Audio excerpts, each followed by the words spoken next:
We are really excited to have the second edition of the Open Data Hub Day. After nearly half a year, we can already have here again the community of the Open Data Hub, and I'm really excited to share some insights about the Open Data Hub with all of you. I'm looking forward to a very interesting conference. I have to tell you also, they asked me to inform you that in the afternoon there will be the online hackathon and registrations are still open till lunchtime. Maybe we will be able to accommodate some more participants for the online hackathon. And there will be also in the afternoon cybersecurity roundtable organized by AES, Automotive Excellence Südtirol, together with the Free University of Bolzano and ASES Neutech Park. But now let's start the official part. I'm happy that the Director for Innovation and Tech Transfer, Vincent Morat, will speak the opening, the official opening of the Open Data Hub Day 2022.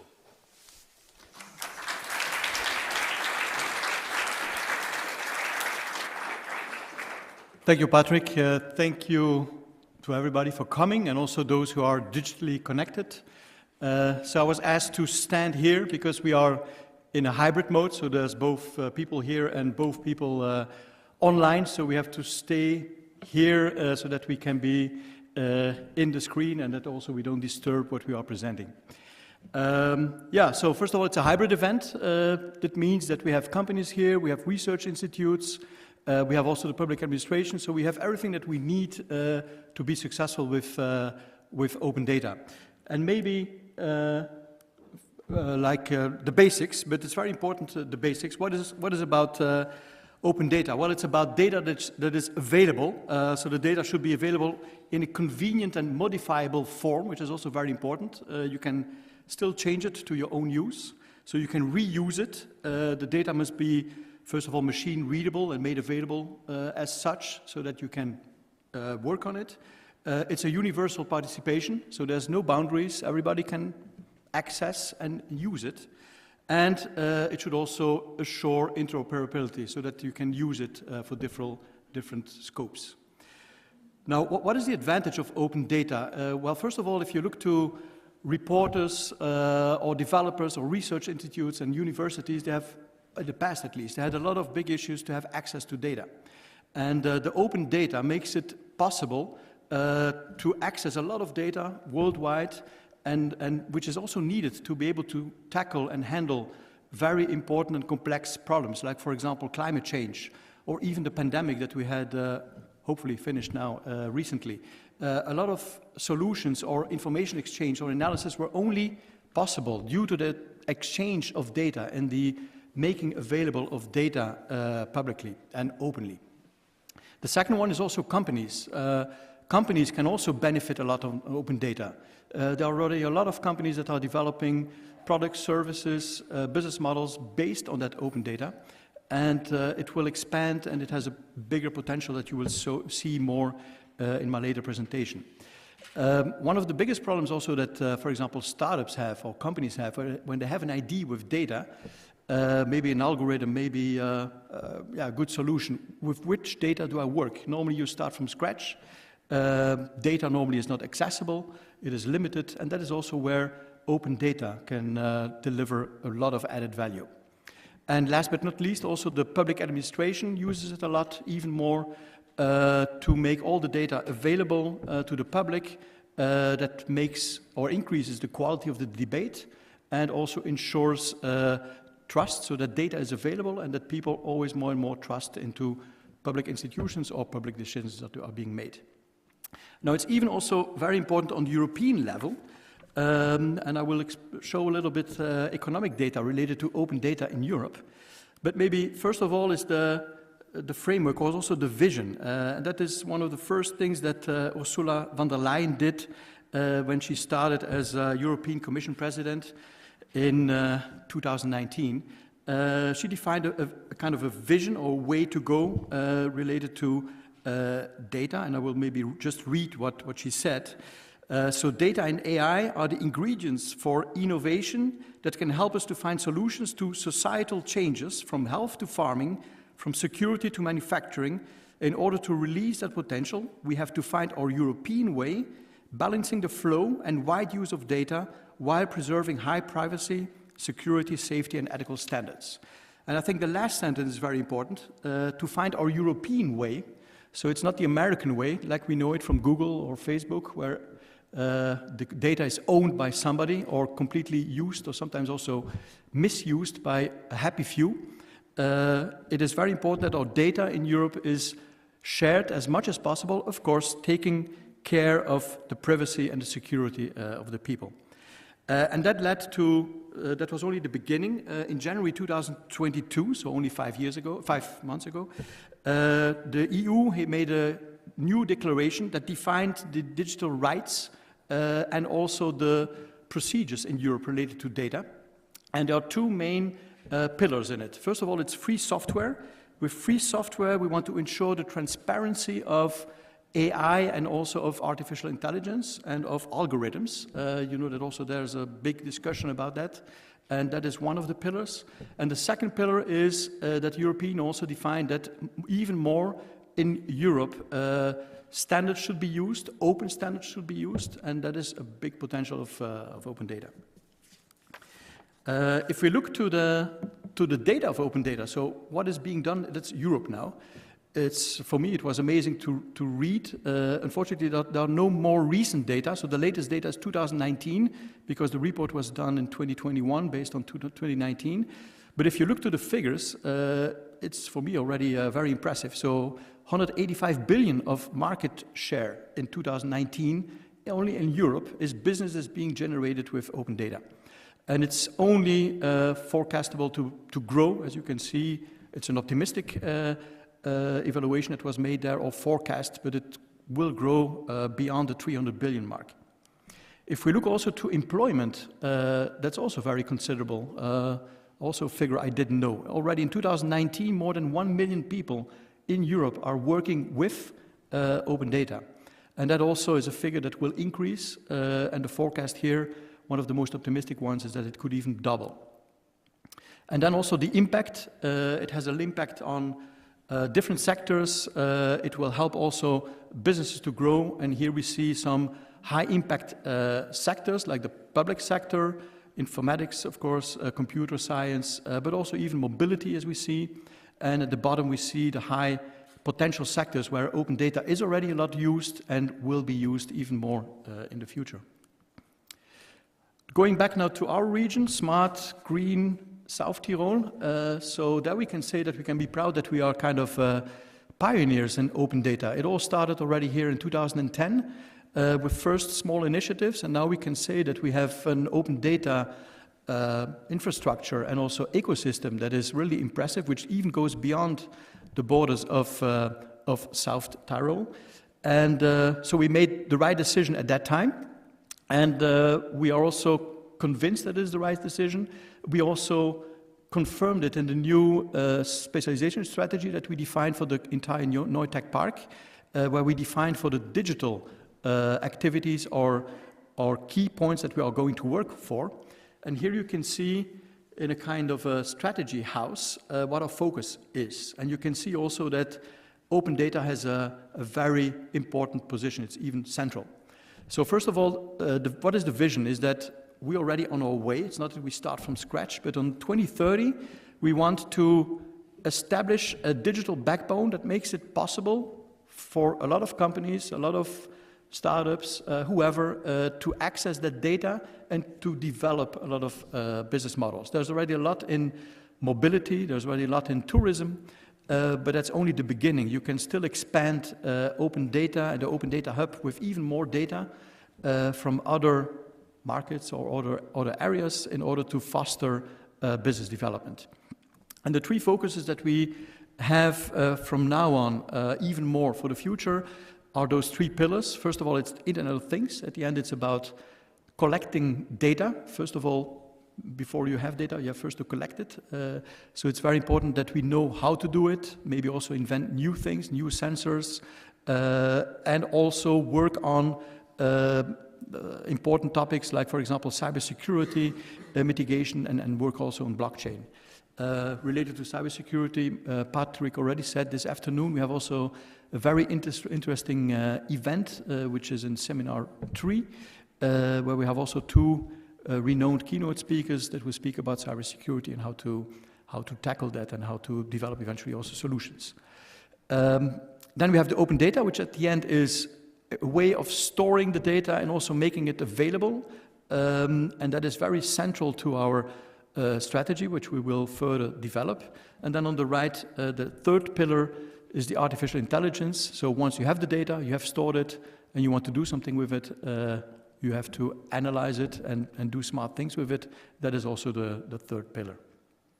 Yeah. To conclude my introduction, I want to thank all the participants also, so not only the ones who are now showing or looking to the event, but also those who are participating to the event. We have Dolomiti Superski, we have Catch Solve, we have Grupo Voss, Chisma, Enforcer, Converto, and Truckscreenia. Related to the private world, I would say. Related to the public sector, we have also Buy and Tourism Marketing that is also here, that will present something related to open data, and also our research institute, UROC Research. So thanks for being here, and yeah, I would say just enjoy the event. Thank you.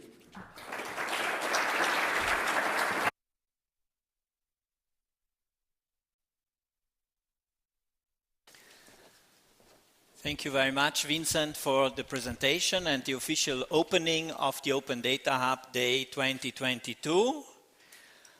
I'm happy that I get a slot this year again about explaining you the Open Data Hub a little bit, but mainly I want to share with you some updates. What has been done since the last Open Data Hub Day, which is not a year this time, because the last Open Data Hub Day was in October, and so it's roughly half a year that we have invested in extending. As Vincent showed us, Open Data Hub has become a strategy pillar for all activities at the Neue Tech Park. This is, of course, very important for us.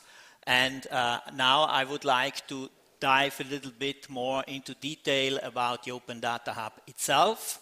So the main concept is, as most of you know, that the Open Data Hub connects data from different data providers and makes this data available, easily available, with a possibly open standard interface for data consumers. So we have these two concepts: data providers, which are organizations, public and private organizations, who share data with us, and we share this data then with the data consumer who accesses the data. And these are the three services: data access, so data consumer get access to the data; data sharing, data providers share their data with data consumers; and data visualization. So on the data access part, what are the updates I can share with you? What we noticed in 2021 already was a really impressive growth of use of Open Data Hub by different data consumers. So this is a mean. We had peaks which were higher, but we have usually more than 15 million requests on the API, so calls on the API, which is kind of growing as an impressive number. And what we faced was also some challenges of some data consumers who are now using the Open Data Hub as backend for their production applications, and they have use cases where in the morning, for example, they send us like millions of requests in a second, and it was not easy for us to answer, to have the performance to answer to these use cases.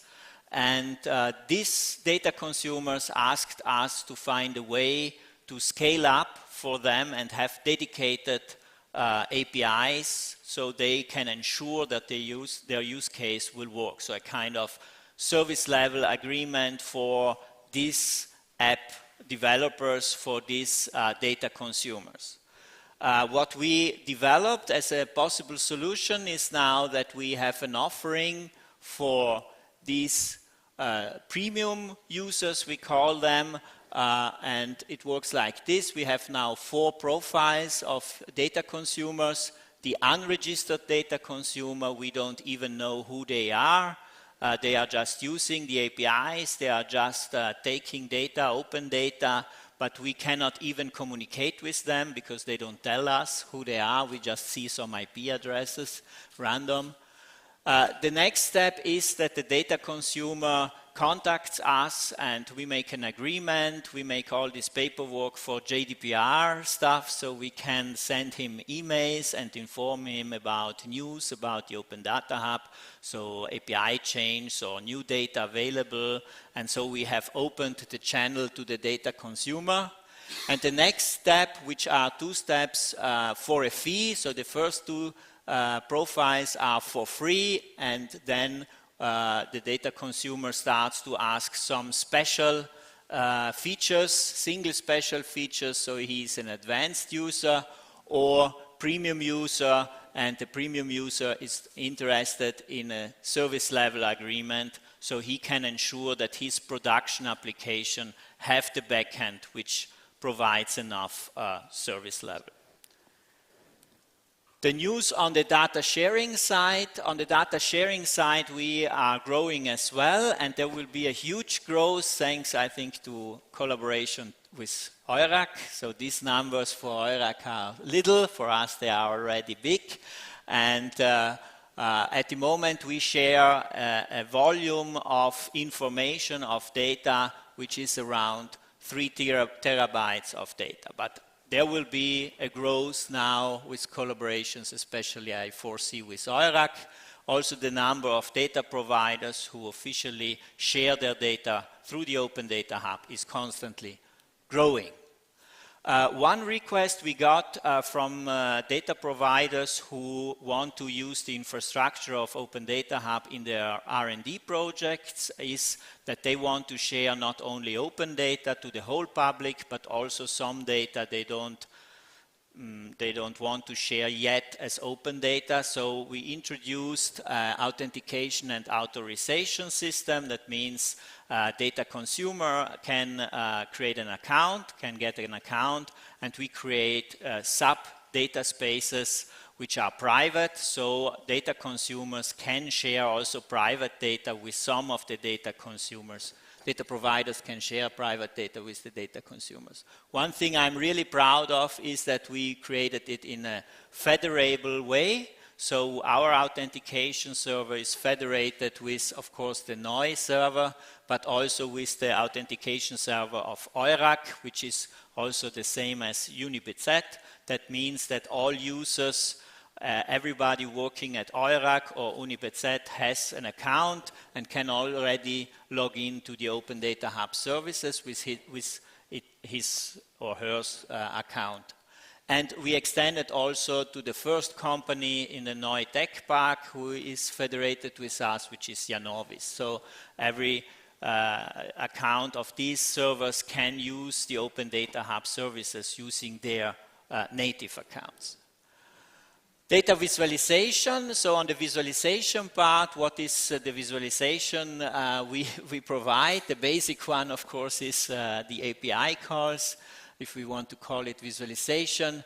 Then we provide a knowledge graph, as you know, and here has been done some extensions, some improvements also on the website, sparkle.opendataHub.com, some also graphical UI improvements. What we are really proud about is that we also have been able to certify, become a certified Alpine Bits Hotel Data server. So together with HGV, we did a certification, and we are really proud to be open data, to be Alpine Bits compliant now. And on the real visualization part, let's call it widgets. This is the web component store. As you know, we provide the ability to publish web components, which are small widgets you can integrate in different websites and applications. the community of companies who are developing for other companies, usually it is the data provider who commissions these widgets, is growing, and we faced, even if we have implemented a continuous integration and continuous deployment pipeline, we faced some challenges to answer quickly enough to the external developers, because when the external developer sends in the source code, the software architect of our team has to review the source code and agree on it. So, and this is not very, this is not the ideal situation when you are developing a web component because you want to constantly test it online. So what we are working on, what will be published in short, is the ability to download the whole web component store as a Docker instance, so the developer can start up a local web component store on his machine, make all the development locally on his machine without the need to interact with our software architects, and when it works on the machine, he sends in the source code, which should in theory be perfect. Another visualization we provide is analytics.opendatahub.com, where you see the different points or locations of sensors. This is mainly sensor data, and you see the timeline, so time series data. And on this part, we will invest now to do some improvements, but the main investment we are doing at the moment is on the data browser side, which is the data entry interface for non-sensor data. So it's data about, you have text, you have images, you have more content data, multiple languages, like here 8 languages and so on. And we are at the moment working on the complete update, and we will release in the end of the year the data browser 2.0. So these are the updates from the Open Data Hub side, from my side, and now I am happy to give the word to the first speaker, which is Roberto Monsorno from Eurac Research, and he will talk about the environmental data platform, which is a strategic platform for research. We are connecting, so Eurac will become a data provider for us, and so I'm really happy that Roberto is here to share this information with you.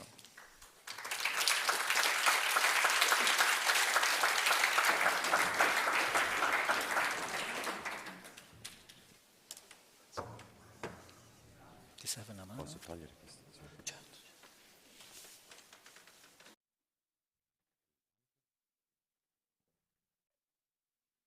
Avanti, scusa, su, no?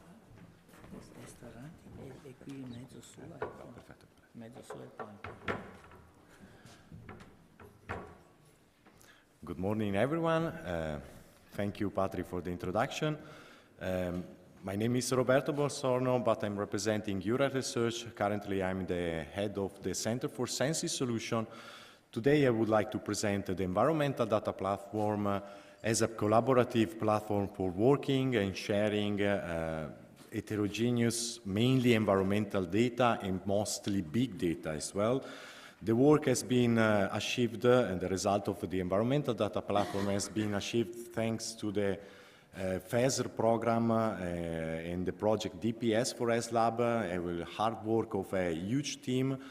Here are represented, let's say, the main collaborators that did work from Center Census Solution and from Earth Observation Institute of Eurac Research. The Center for Census Solution, sorry for the noise.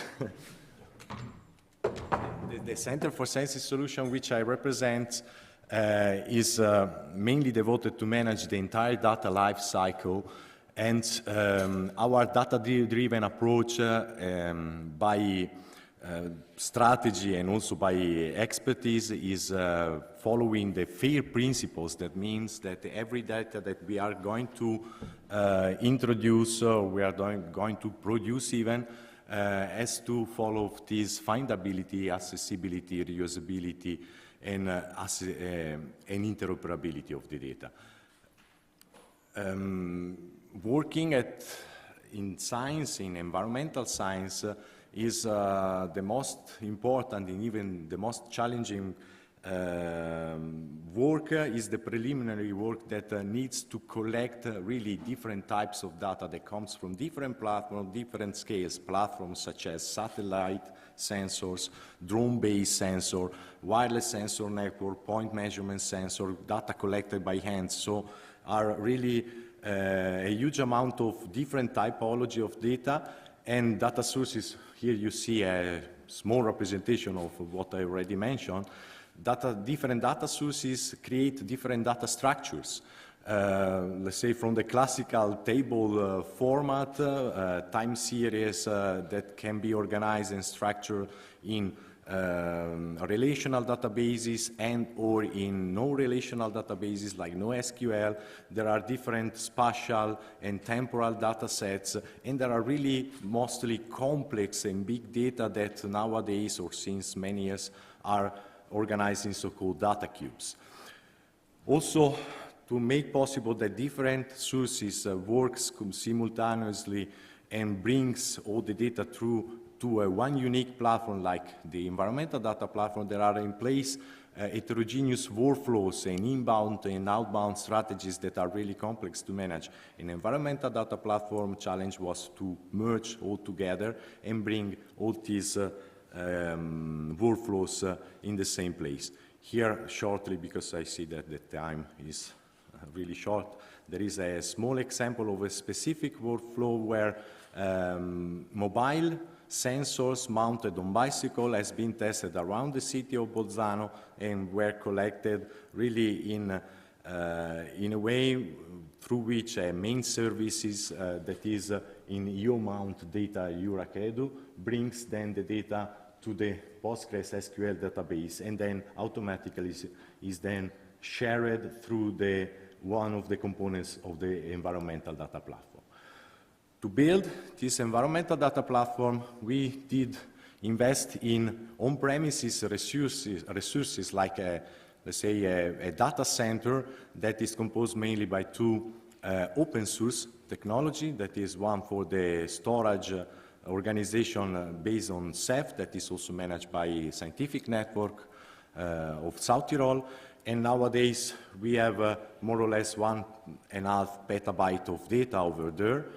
And we have a, let's say, computing cluster that enables also the analytics and the working with this data that has, let's say, a limited number of capacities, but thanks to the interoperability of the environmental data platform, the capacity can be scaled up tremendously using other commercial services, for example. The environmental data platform can be reached at the address edp-portal.eurac.edu, and there is a welcome dashboard through which you will see immediately all the components that are creating this environmental data platform. First step is to discover the data. So the data discoverability is really the preliminary work that we created, but also the environmental data platform brings with itself a bunch of features that are in line with the collaboration and that enables the sharing of data in open or even in restricted way when it is necessary, and can consume external data because also other data provider can push the data in the same way like in the Open Data Hub. But then the collaboration can happen also at the level of creating documentation, snippet code that can enable then any researcher or any organization to work better with the data. Last but not least, there is also a component that is a sandboxed environment that enables on-premises to have testing, the elaboration of preliminary data, like in a way for test before invest, that could enable really and leverage of the economic growth that has been introduced by Vincent this morning. For the data discovery, we created, let's say, a web application that is connected behind with the metadata catalog, through which all the data that are in the environmental data platform can be discovered. The metadata has been implemented with a high level of standardization, and together with the just merely abstract description of each single data set or data collection, there is the metadata or the description of the data comes also with embedded snippet code. The metadata, I have to say that is something that is difficult to create, but is a piece really very important of the data. The metadata describes the data, and mainly all the metadata are completely open. Then some data cannot be open because maybe a project is still ongoing. But we did implement also with the project an automatic workflow to create metadata out of data collection and data sets. We mainly are based on,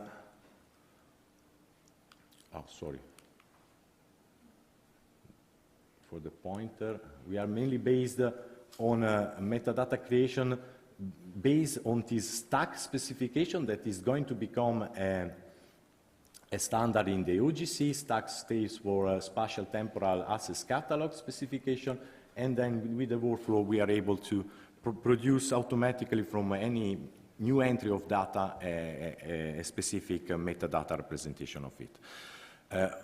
To improve the visibility and the discoverability, at Eurac Research we did put in place also by consuming and by registering with the data site organization a DOI creation. For each data set we have a specific DOI, so a digital object identifier that improves the large discoverability. So all the data sets that are introduced in the environmental data platform then can be discovered at an international level. Therefore, we are in this way wanting to foster the visibility and the discoverability of the data that are in that data platform. Of course, we, by philosophy and by strategy, moving towards the working with FAIR principles, we are also demonstrate that in this there is a representation that the environmental data platform data sets are already consumed by large organizations like GeoPortal from the Group of Earth Observation and by European Open Science Cloud. Going back to the other functionalities or components of the environmental data platform, the documentation section is really also a collaborative section. There is a specific database that embeds all the documentation. There are links to external documentation that are created documentation on how to use the data and how to work with data, but there are also video and how to hands-on on how to take the most benefit out of these data sets that are in the environmental platform. Another, as I already mentioned, component is the sandbox set environment that enables data analysis. Here we implemented this sandbox set environment through Jupyter Hub. Jupyter Hub enables mainly to work with Python, but there are different plugins for working with other programming softwares. And through the snippet codes and the example that you can find already in the environmental data platform, it's easy really to start to work in test before invest. Of course, the resources that are behind this sandbox environment are not enough to produce services or put in place services, but to develop the services there are reserved resources also if we want for companies and for private organizations, not only for research. Then the last component is the sharing and visualization tool that is a mapping tool, mainly where, okay, there are already a lot of layers, but in this collaborative way, the functionality of the Maps portal enables a self-management and an autonomy, full autonomy of all the users to produce, to bring together different data sets that can be raster data, can be time series data, and create nice visualization application like WebGIS or simply just application that can be also shared through different partners. both in the way of openness, but also in a private way if it is necessary, because maybe driven by a specific project under development. It's already been mentioned by Patrick. We implemented through a component that is Keycloak, is another open source component, authentication and authorization system, and through this we were able to federate at least the API that leverage or open the data of Earth observation mainly, but also the Jupiter app, the sandboxed, is under authorization and authentication system, and through this authentication authorization system we were able to federate with Open Data Hub, and now from now on we want really to reach a standing point to really create a unique data space that can enable different organizations to work with.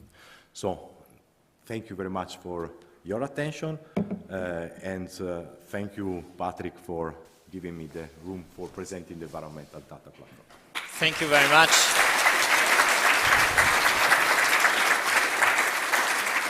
Thank you for being here.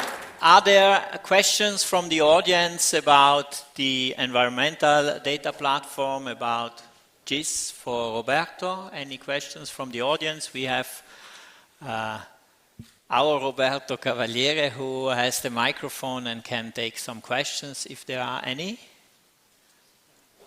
Yes? Yes, Roberto.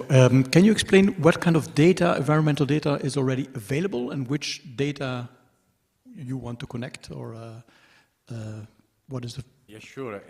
In the discoverability services, the service, the catalog, of course, the metadata are containing also information about if the data set or the data collection specific that is anyhow discoverable is also accessible under which conditions and which licenses. Mostly, right now, in the catalog, we have two catalogs. Let's say there is one hidden catalog where we have all the metadata for closed data, and in the environmental data platform, mostly the 90% of the data are already in CC BY license as open data.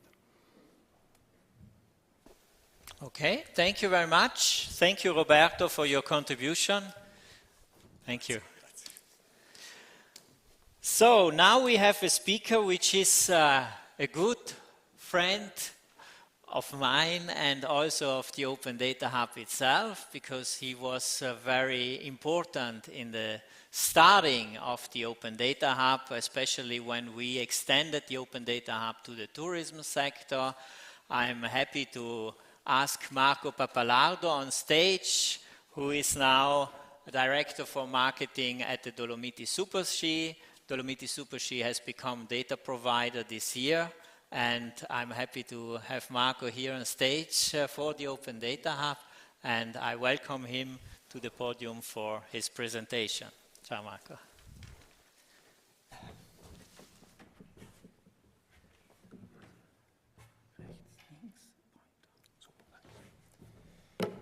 Good morning, everybody. Thank you, Patrick, for the introduction, and thank you for the opportunity of being here today. It's a long story. Open data, South Tyrol, and my approach to open data, as Patrick already said, is a historical one, because I was at the beginning of this experience in South Tyrol. I was very convinced that, that this way could be the only way to gain somehow importance also internationally in the tourism sector as far as digital is concerned. I want to tell you about the experience of Dolomiti Super-Ski with open data, and just a few words to introduce Dolomiti Super-Ski for the one in the audience that do not know who we are. Dolomiti Super-Ski is considered the biggest ski destination in the world. We consider ourselves not only a ski destination, but a real tourism destination. It's spread over 3 different regions: the province of Bolzano, South Tyrol, Trentino, and in Veneto, the province of Belluno. We have some 450 lifts in the area. We have 1,200 kilometers of slopes, and we have a very international public, which is spread from Europe, but also Asia and North America. We sell ourselves not only as a ski destination, as I said before, but also as a hub, as a cultural hub, as a traditional hub, where 3 different cultures, 3 different languages, 3 different ways of living are together, are connected in a single space. As you see on this map, we have 12 different ski resorts in the Dolomiti Superski area, and some of them are already connected. That means that you can ski from 4 different valleys, for example, but you have also train and bus connections. And this is the, let's say, the real USP, unique selling proposition, that we provide to customers coming from far away from intercontinental countries, for example. What is our approach, our vision to open data? First of all, I want to introduce our belief, just a couple of words to say how we interpret this topic. The digital world is a wide network, and every single node in the network is a data collection. The more valuable, the more trusted this data collection is, the more the provider, the product, the service which is behind it gains an importance and gains in terms of image and in terms of brand awareness. That's the meaning of brand awareness through open data. If you are a trusted provider, you can also gain image in spreading those data. As important as the first bullet point on the list is the support we want to give to our internal and external partners and stakeholders. If they have to manage, if they have to enter their data just once, and if there is an instance, a provider which is spreading, which is distributing the data to other services which want to use them, then obviously you gain time, you gain money, and you gain experience. The third point in the list has to do with trusted services. If you want to provide data, you have to be trusted. Your data has to be proved, they have to be certified, if possible.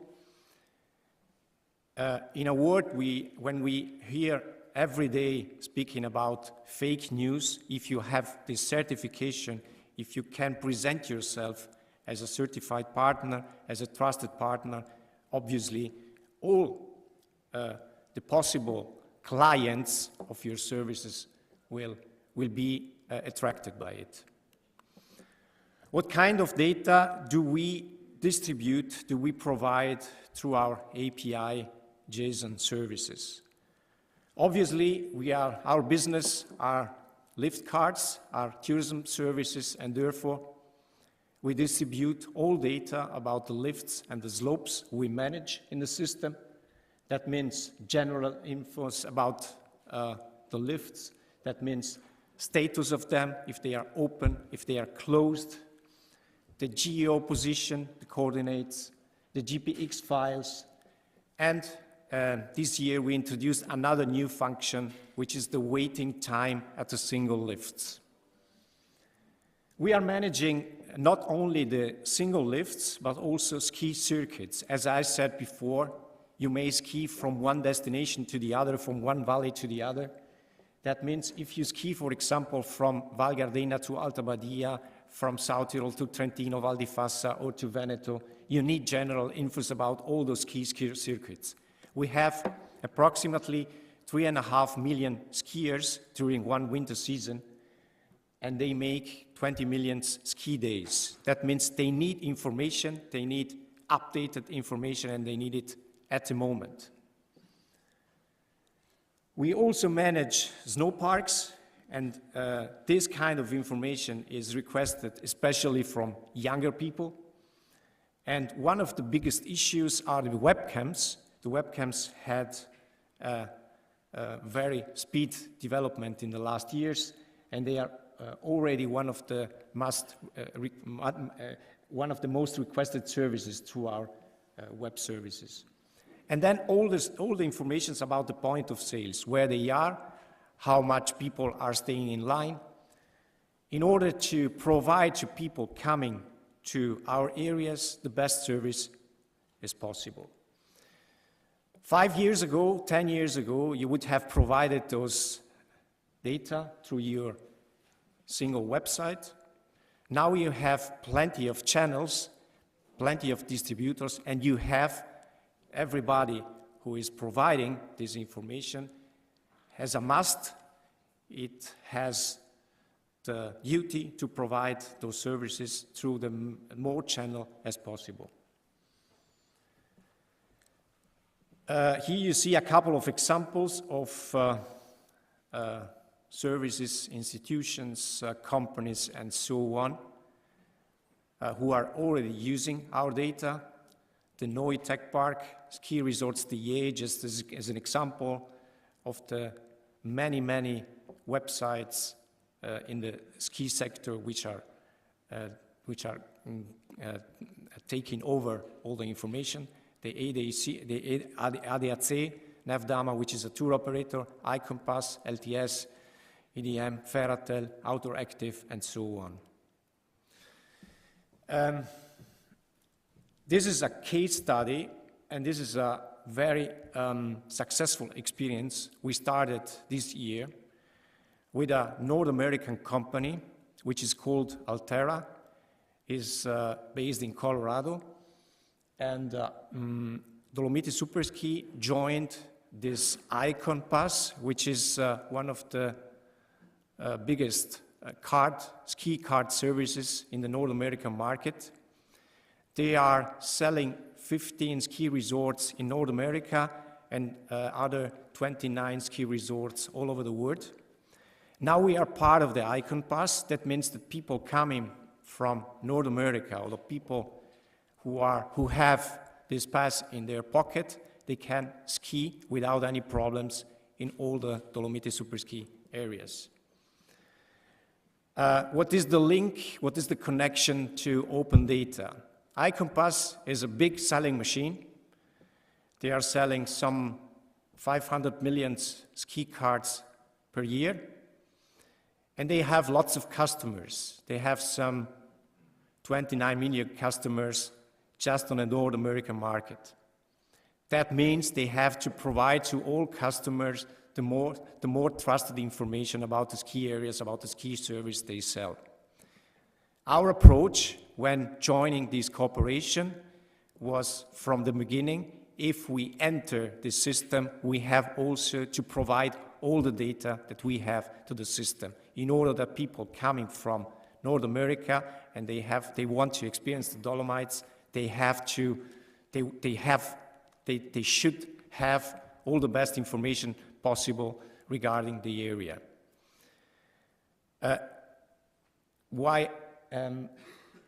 It was not a problem with those guys to provide our informations. They were open, they were prepared, they had all the means to acquire all the JSON and API services which we were providing. That means the world is open. If you have the possibility, the opportunity to give away your services, and if you are trusted, every partner you are speaking whom will achieve those data and will take the data as you deliver them because you are trusted. Many thanks.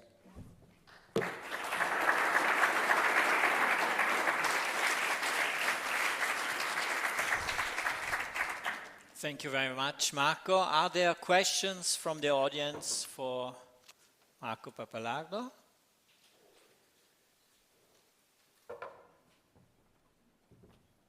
I think, there's one question. Please, I forgot to say, please stand up, that was correct, and state your name and affiliation before posing the question. I'm Peter Moser, I'm working for the Open Data Hub, and together with Patrick, and my question is if there is already an open standard to share this key data, or do you have your own standard and the North American market has another standard? There is an open standard, and the North American market is using another standard.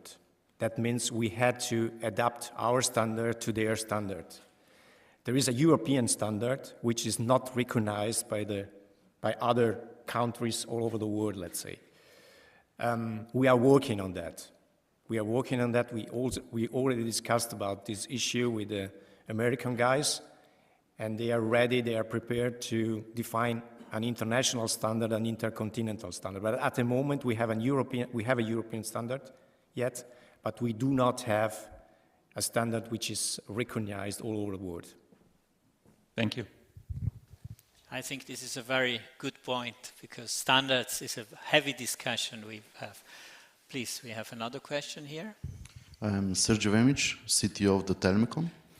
And the question is, how do you decide which data to expose and not to expose? Because we all know that the data is the most valuable for every company, and the struggle is to decide which data to expose or not. How do you go with that? That's a very interesting question. Thank you. Let's say, as I said before, our business are lift cards and tourism services. And we are also a service provider for all our stakeholders. We are a syndicate. That means we have many stakeholders in our system. And in the sense, which data should we distribute, should we spread, and which data should we collect and maintain, let's say. Our approach, our vision is we should be open to everything in order to provide the best service to the customer, that means to the tourist, who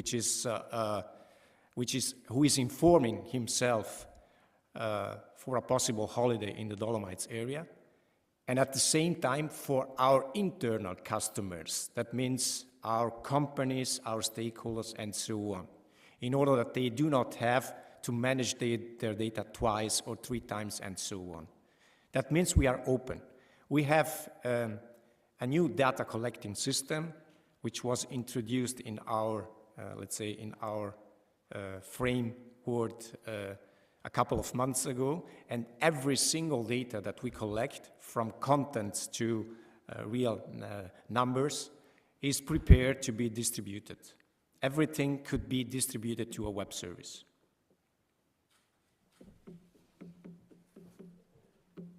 Thank you. There are no more questions. Thank you very much, Marco, for being here and for your contribution. Grazie.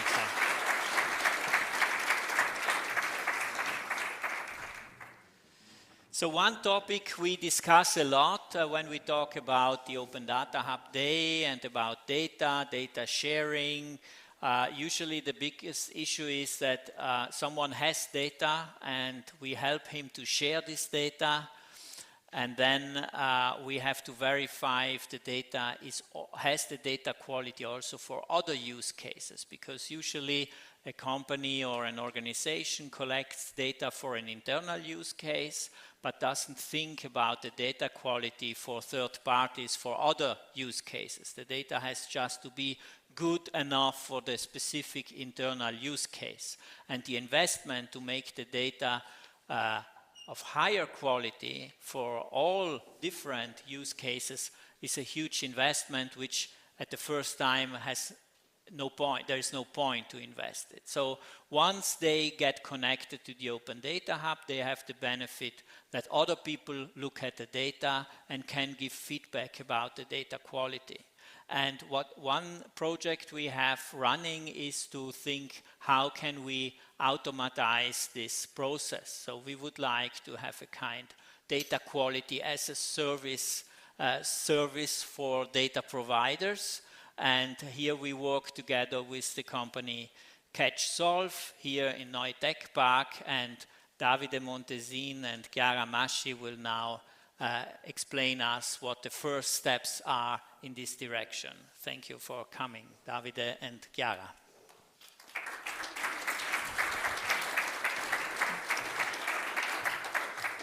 Destra, sinistra, pointer.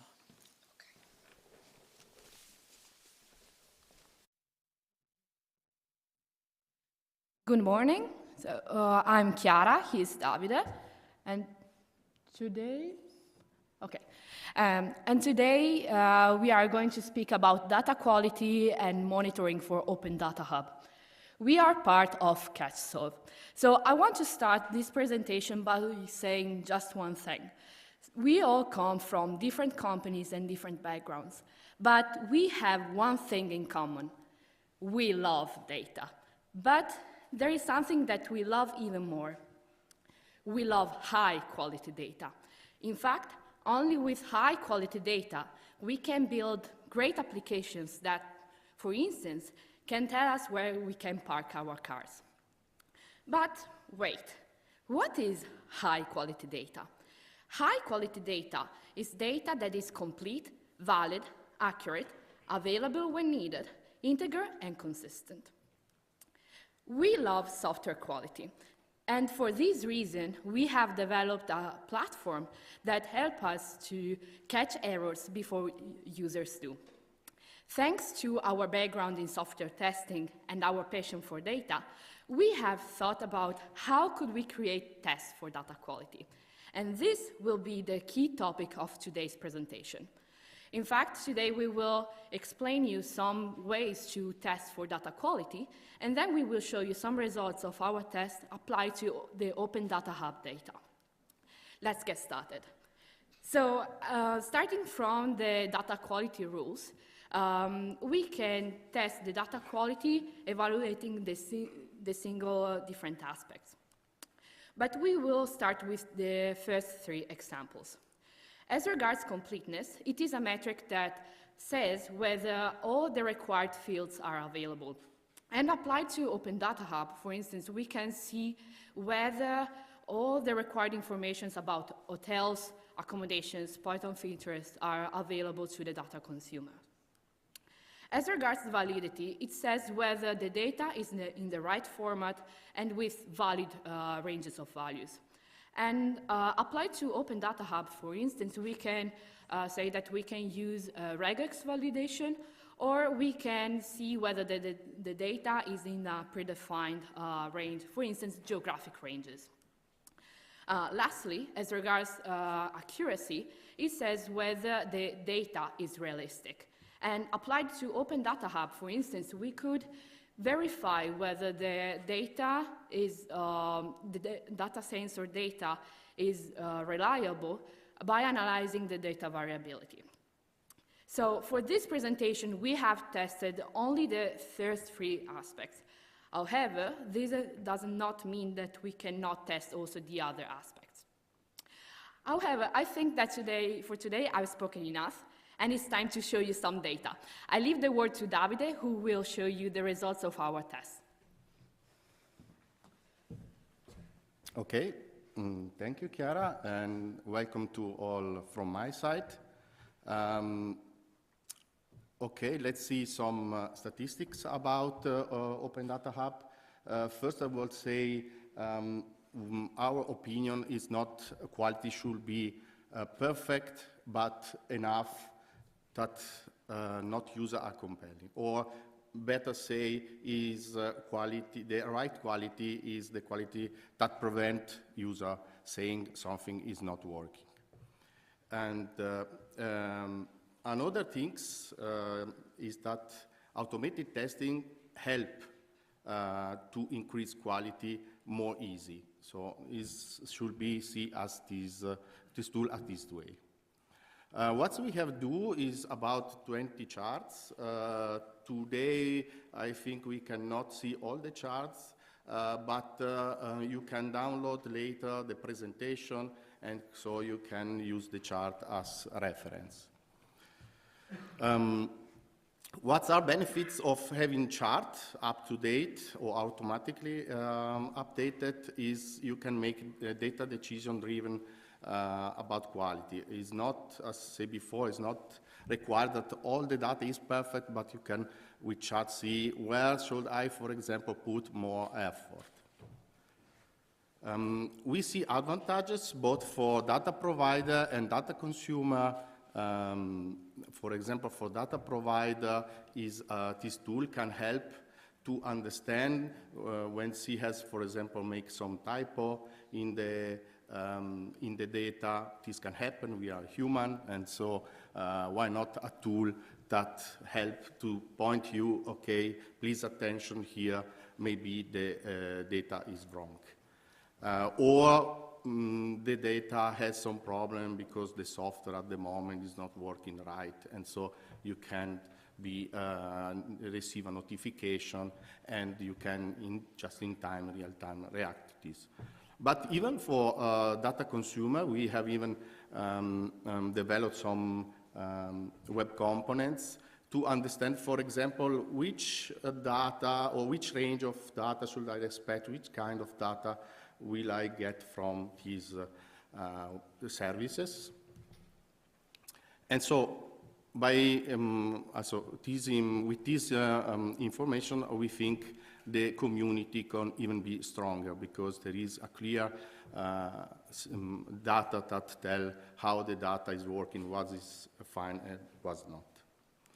So let's see some charts. I said before, maybe I will skip some for time reasons. So we start with accommodation, that are on the list of all accommodation in South Tyrol. And for example, we have used an histogram. We have think that this kind of chart can be very interesting to understand if there is some data that is not working. And here we can, for example, see, which are the most present kind of accommodations, what's less, and what's remained, for example, a small amount, for example, is not defined. Another things we have what important for the accommodation is to check the contacts, because it's very important that each accommodation can be contacted by a customer. And what is very nice here that the quality of contact is very high. So as you see, there is for a website a lower amount, but here will be even interesting to understand maybe even the accommodation has no website. So it can be different situation. With this chart, it can be a base to discuss the reason for these values. Which language describe the accommodation? So for example, this is can explain that in total there are 8 languages. The accommodation are well described in the 3 main language. So for example, as data consumer, I can know, okay, the main 3 language, Italian, German, English, as here, and for other language, there is less data. And for example, to take the decision, I will use English for language not at the moment supported. Okay, another positions, so GPS position and so on. We have still use this kind of diagram, as here is nice. You can see this distribution for accommodation in South Tyrol based on GPS latitude and longitude. Quite fine.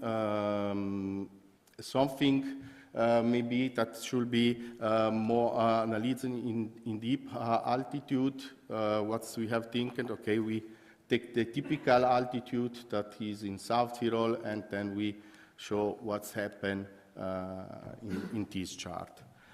For sure, the parts on the top are typo. I think this can be quite easily fixed.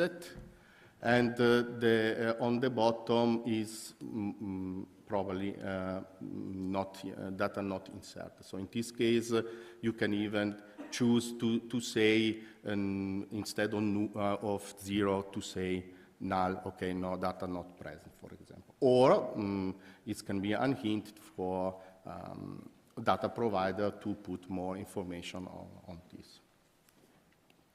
Okay, let's go to another chart, category of data, excuse me.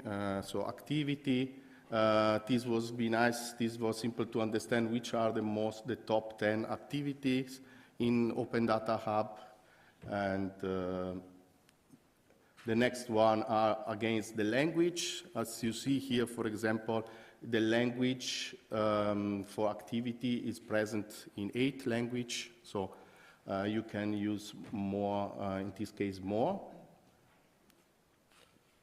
Again, the altitude, the same problem as before. So some typo on the top, and some activity that does not have the altitude. Okay, this I will skip. Okay, ski area, as we have seen before. Ski area, I would say, very, very good. All the information for language and description are present. Contact, URL is always present, phone, email, address, so very, very interesting even for data consumer to understand which information he should show on the website. Okay, altitude range here is good. Good, okay. Against, so quality good. Parking station, so we have even take in account some data with timelines. So parking station was another one, and here was another kind of checking. So we will check, for example, if the range of free parking in parking station is real, so it's not maybe outside some ranges. Okay. Thank you, and I hope you have enjoyed the presentation.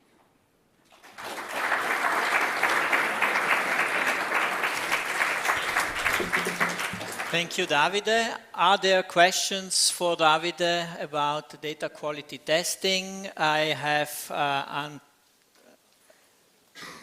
yes, I give you the word first. No, Gianluca first, and then. Good morning, Gianluca Antonacci, Company Cisma. So thank you, David and Chiara, for the presentation. A little question, or maybe I'm asking for you for an opinion. You are suggesting, if I correctly understand, there should be a space between data provider and data consumer of another actor, which we could name data controller. That is, this actor could have the responsibility for checking the data before going through the value-added chain of the data? Yes, controller, I mean, he would like to put some information like this chart that can be up to date regularly, or who want can even get a notification. And so that each actor on the table can see exactly how the quality is, and then take decision in this direction, so what we will do. So not an organization, but we want to put some data on the table. Okay? Okay, so then we pass the, yes? Hi, Alessandro Mosca. We know each other because we live in the same corridor, I guess.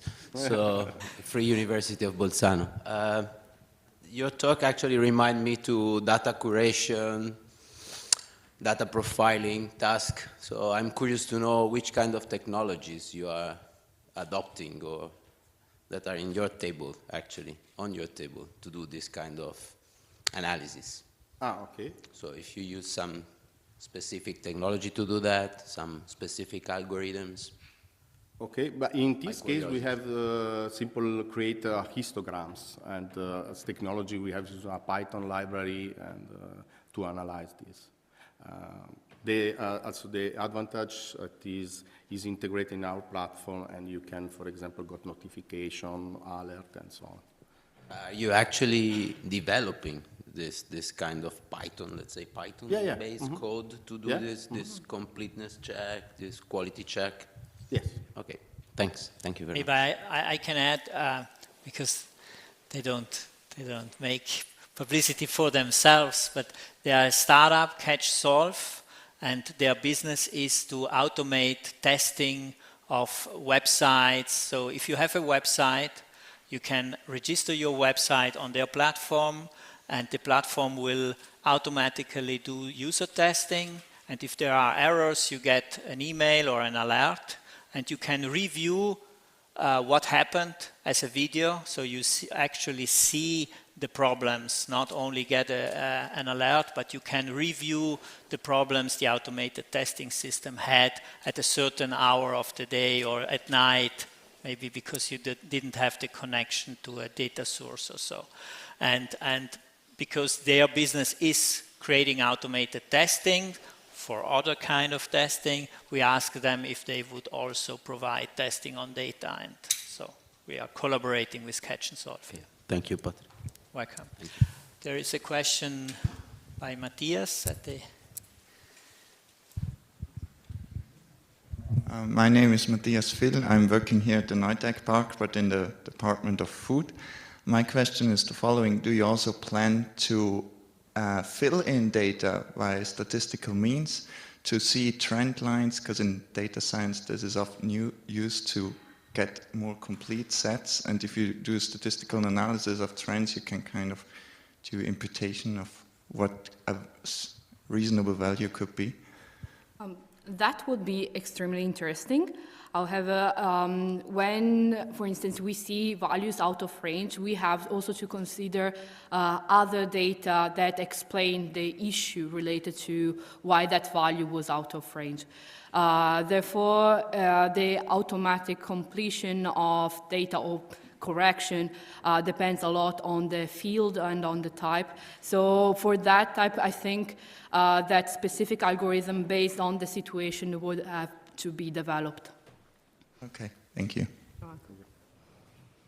There's one more question.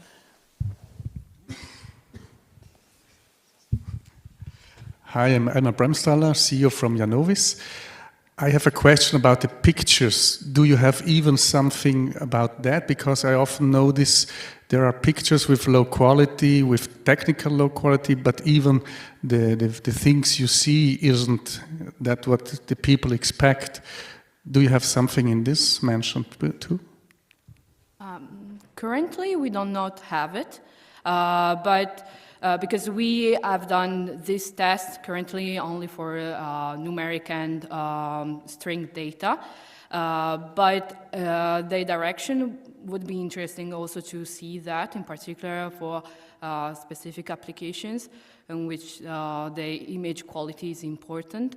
However, currently we have not developed it. Thank you. Okay, thank you. With this input about a feature we could add on our backlog, that's a good input. Thank you. I will close this session. Thank you very much, Davide and Chiara, for your contribution.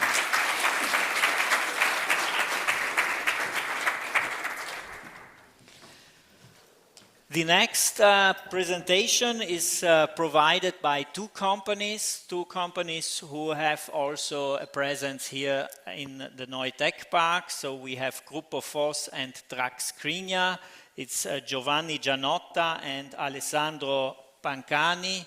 And the nice thing of this project is that it was kind of an idea. We have Trax Skriniar, expert in e-paper displays on trucks, and we have Group of Force, expert on software engineering, and we have outside now 2 prototypes of e-paper monitor, which shows the information about the next events happening in these rooms, and everything comes from the Open Data Hub. So we connected the Open Data Hub data where the events are inside with a prototype of using e-ink technology for signage, and I'm really happy about this project.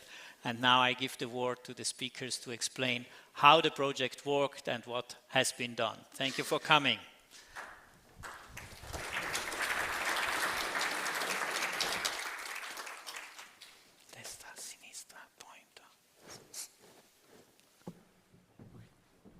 Hello. Okay, I am Joan Giannotta, and we are a part of a NOI community, and we are in Neutech Park. So we and Trax Skriniar, we are here, and we are part of NOI Free Software Lab community. So in some of these tables, we make some ideas, and we shared, okay, we have a very nice system for collecting data. So we can make something, and we talk there, and you, Trax Skriniar, have a good system, hardware system, and new systems, because normally the dimensions, the technology, after that, Alessandro will explain me better. And we think about to make a system that can change the way when of exposing something on the rooms or somewhere with a technology with the low power energy needing. So the idea was to starting to substitute the system to show what happened on some seminar area here in Neutech Park, and to find something for changing the system to show which something information about the little board present on the rooms.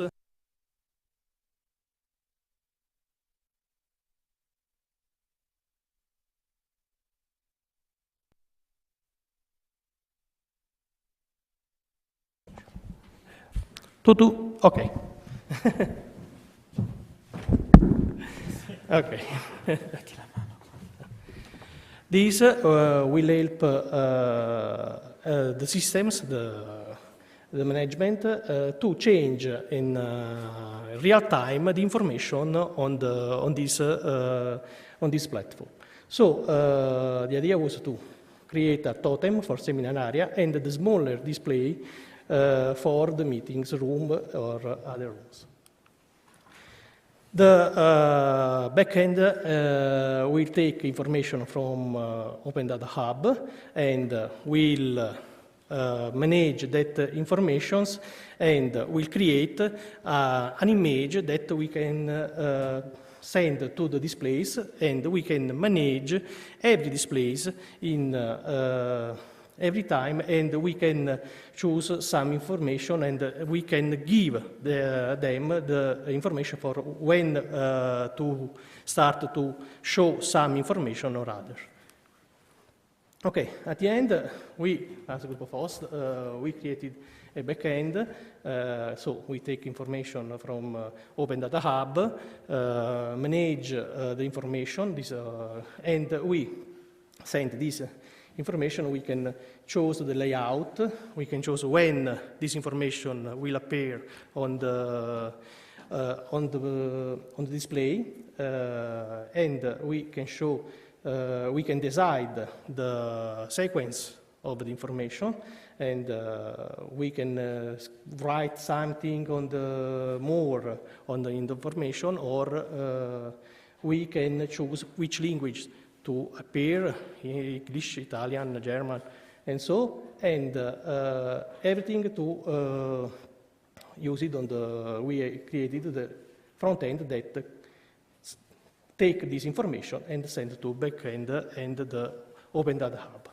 This is this seems a very little work, but it's not simple to communicate with this kind of screen because are not like a monitor that we have on the computer or a monitor like tablet or something like that, because the technology behind the e-ink systems are very different and are changing on the time. So every time we'll start a new functionality and new things. So for that, but maybe Trackscreenia know very well these things and can explain you. Thank you.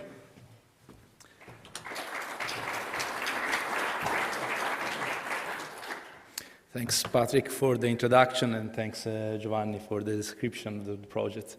Morning, everyone. I'm Alessandro, and I deal with technical and legal aspects in Trackscreenia. What was our role in this project?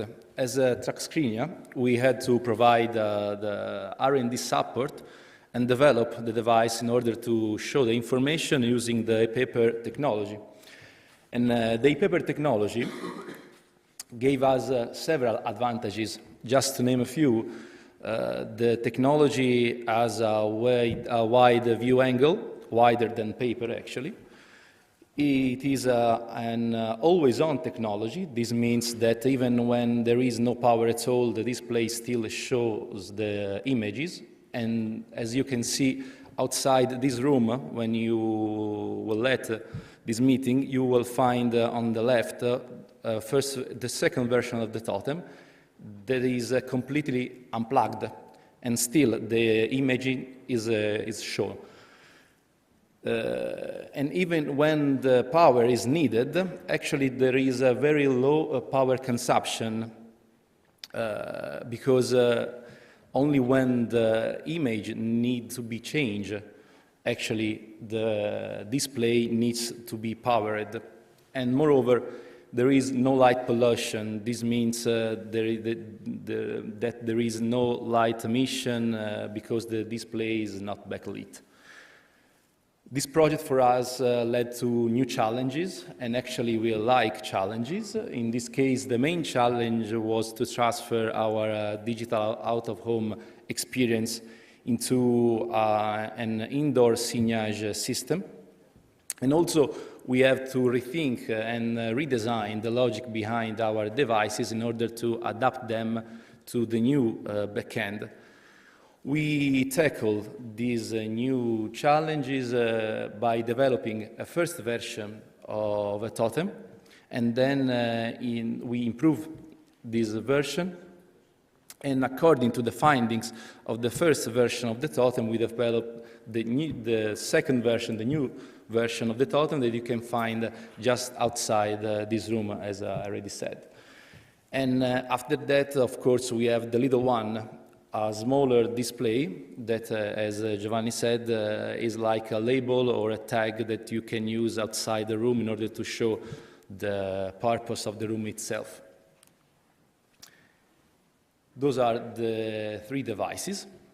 The first one is mounting the 31.2 inches paper display, and is using a PMMA with anti-glare film.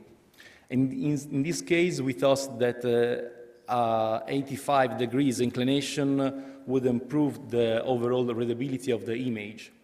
For the second version, we're still using the same model of the display, the 31.2 inches a paper display, but we switched from the PMMA surface to an anti-reflective glass. And for the design, we have been inspired by the analogic version of the Totem that are already installed in the building.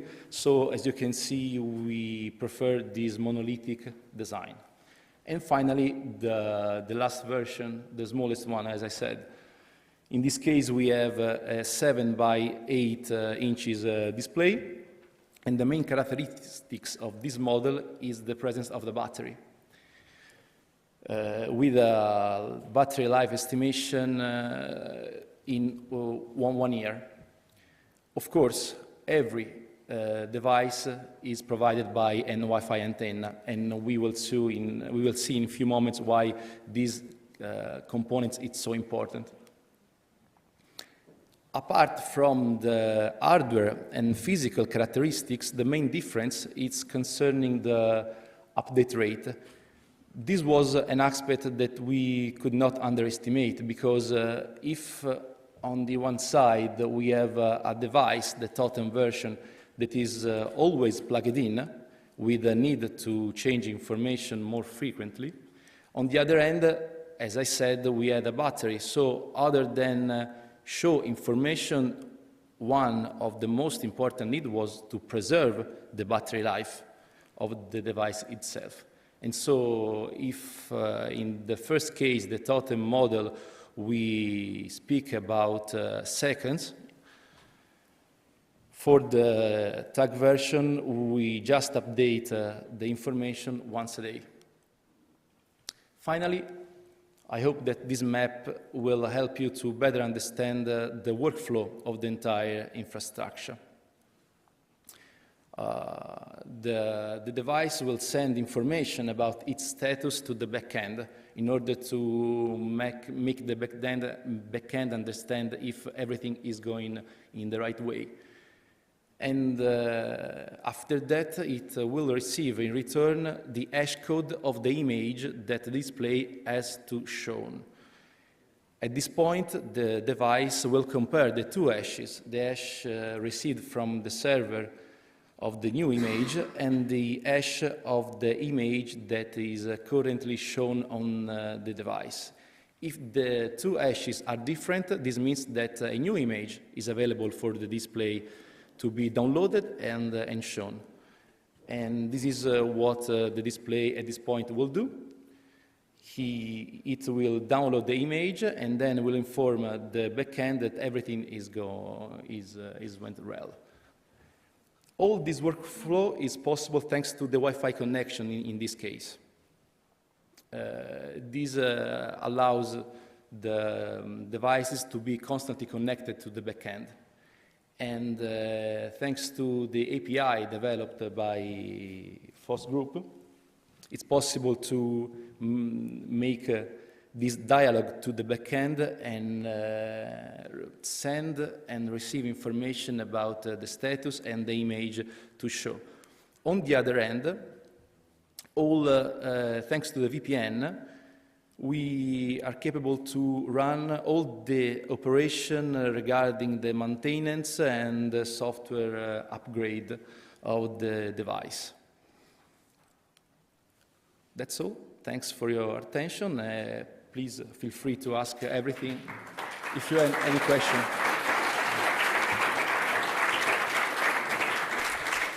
Thank you very much for the presentation. Are there any questions from the audience for Tagscreenia or Group of FOSS? Yes, the microphone is coming.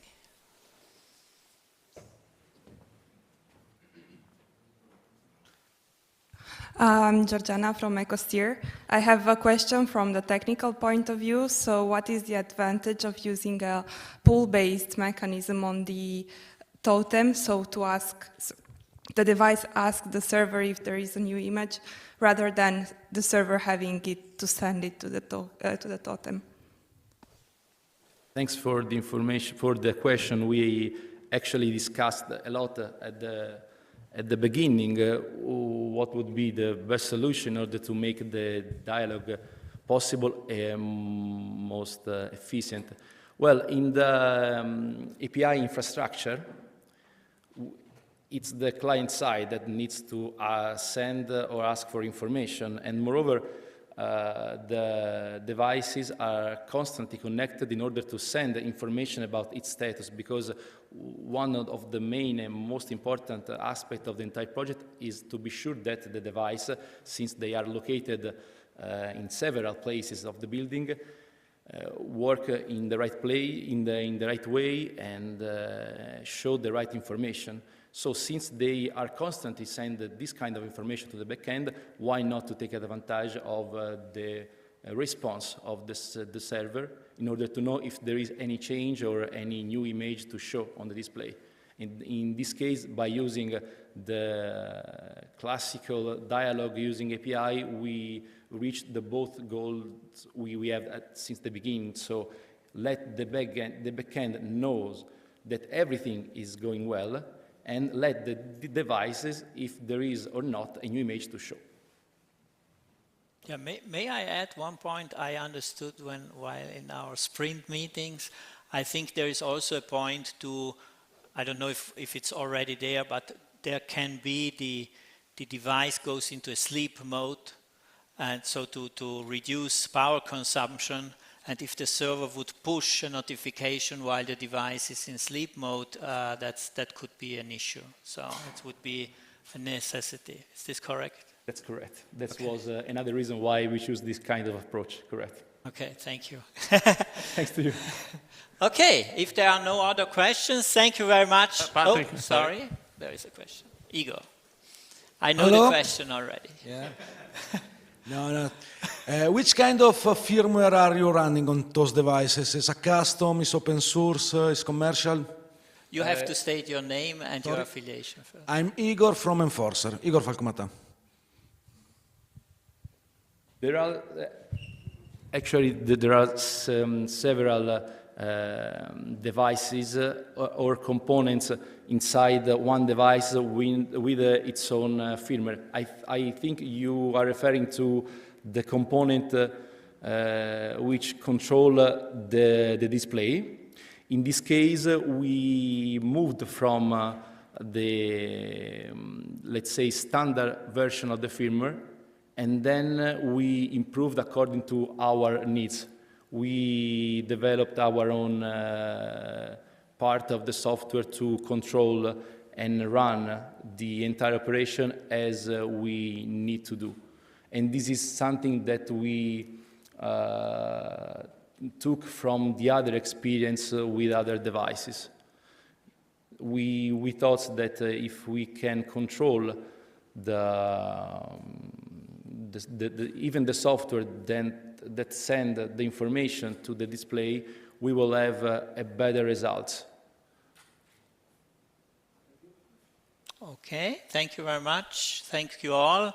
So thank you for this presentation, for this report of an R&D project, which is what we do here in Neue Tech Park. So it was fascinating, and we will go on to improve these devices. Thank you. Thank you very much.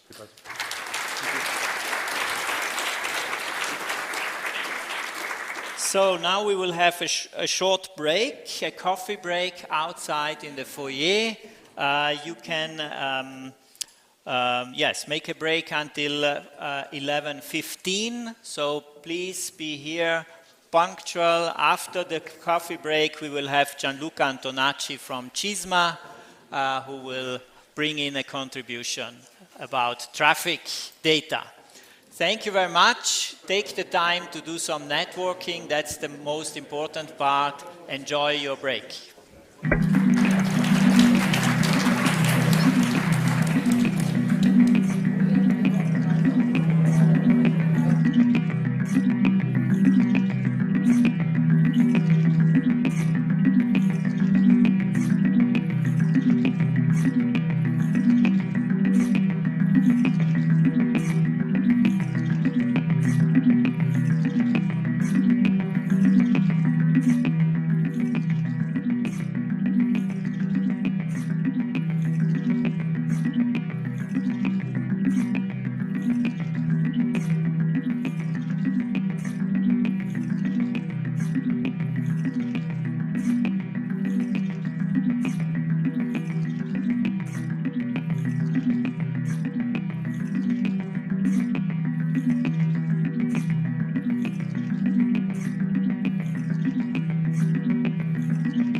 Okay, welcome back from the break. So, thank you for being punctual. So, we will now have the next speaker, which is Gianluca Antonacci from the company Cisma. Cisma is a company which is very much involved in R&D projects together with us, especially using data from the mobility side and doing traffic analysis, also in a project with A22, the highway. And now Gianluca will tell us more about what Cisma is doing with the Open Data Hub data and the projects. Thank you for joining us. Thank you, Patrick, for the perfect presentation. So I can skip the first slide, and I don't need to present myself. So the talk of today is about real-time data and motorway traffic management. And this work was developed during the European Life Plus project named Brennerlec. Probably some of you already heard of this or experienced some application of the Brennerlec project while driving along the Autobrenner highway. So the subject of the whole project was dynamic traffic and speed management along the highway for both environmental and mobility purposes. In the present talk, we will talk about mobility. The 6 partners joined this project, both private and public. The duration was of 5.5 years, and it is now extended more 3 years in an agreement among partners. So, during this project, a huge monitoring system was deployed along the Autobrenner between Bolzano and Rovereto, more or less 80 kilometers. And many sensor and instrumentation were installed, and they are delivering data to the Open Data Hub, which is managed by Untitled Chapter. So here we have some example: weather station, air quality station, noise station, and this is important, traffic sensor, divided by inductive loops and radars, which measure speed of the vehicle, they do classification of the vehicle, and they count them, and Bluetooth sensor giving us an estimate of travel time. The data integration of all this sensor delivering data was quite difficult, and obviously it was complicated by the fact that there were pre-existent platforms gathering data. We had to homogenize them before putting them inside the Open Data Hub platform, and on top of that, we delivered some application. So, two words about the concept.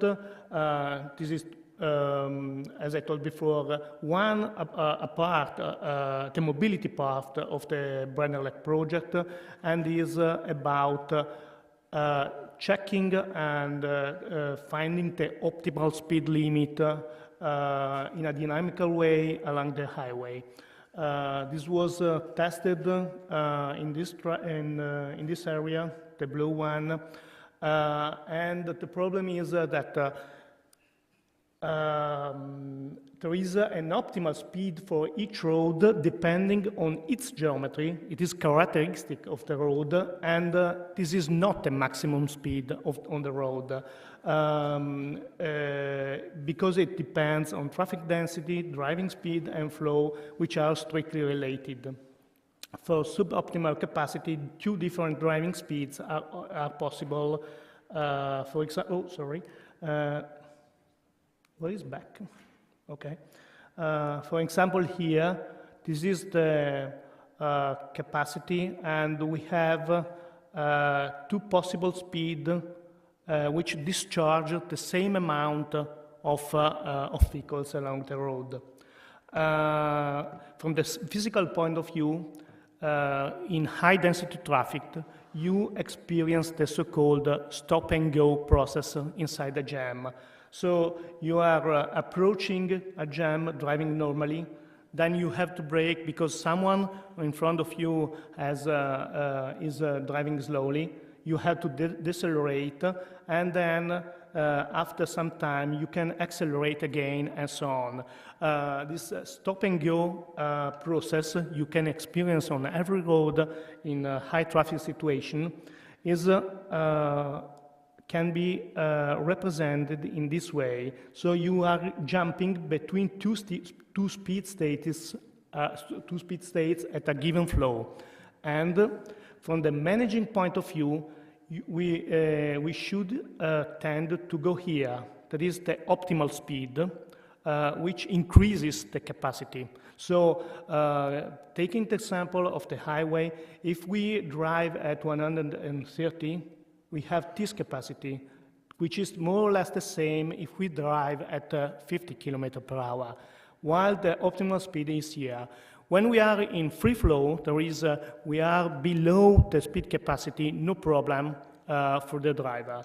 When we are approaching the maximum capacity of the road, we should tend here, but a single driver cannot know which one is the optimal speed in this point. Only the manager of the road can derive it if it is taking all the data of the sensor, measuring real time, and doing calculation. And this is what we did. We developed a so-called state machine, which is it is an algorithm which jumps to different driving speeds, and it is based on real-time traffic data, which are sent to Open Data Hub, namely flow, speed, and density, and type of vehicle, and every 5 minutes, so it should run really in a quasi-real-time way. And along the stretch of 80 kilometers, we identified 3 homogeneous substretches, and each of them has its own state machine. They're working synchronously, and they all fed by real-time data through Open Data Hub.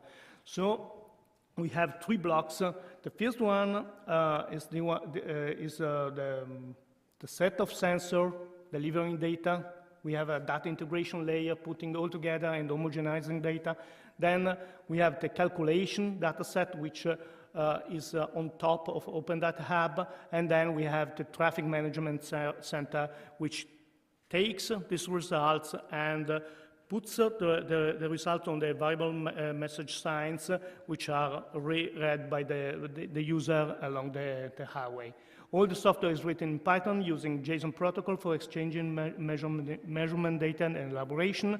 Data are read every 5 minutes, and the optimal speed is calculated within a couple of seconds and delivered back to the traffic control system.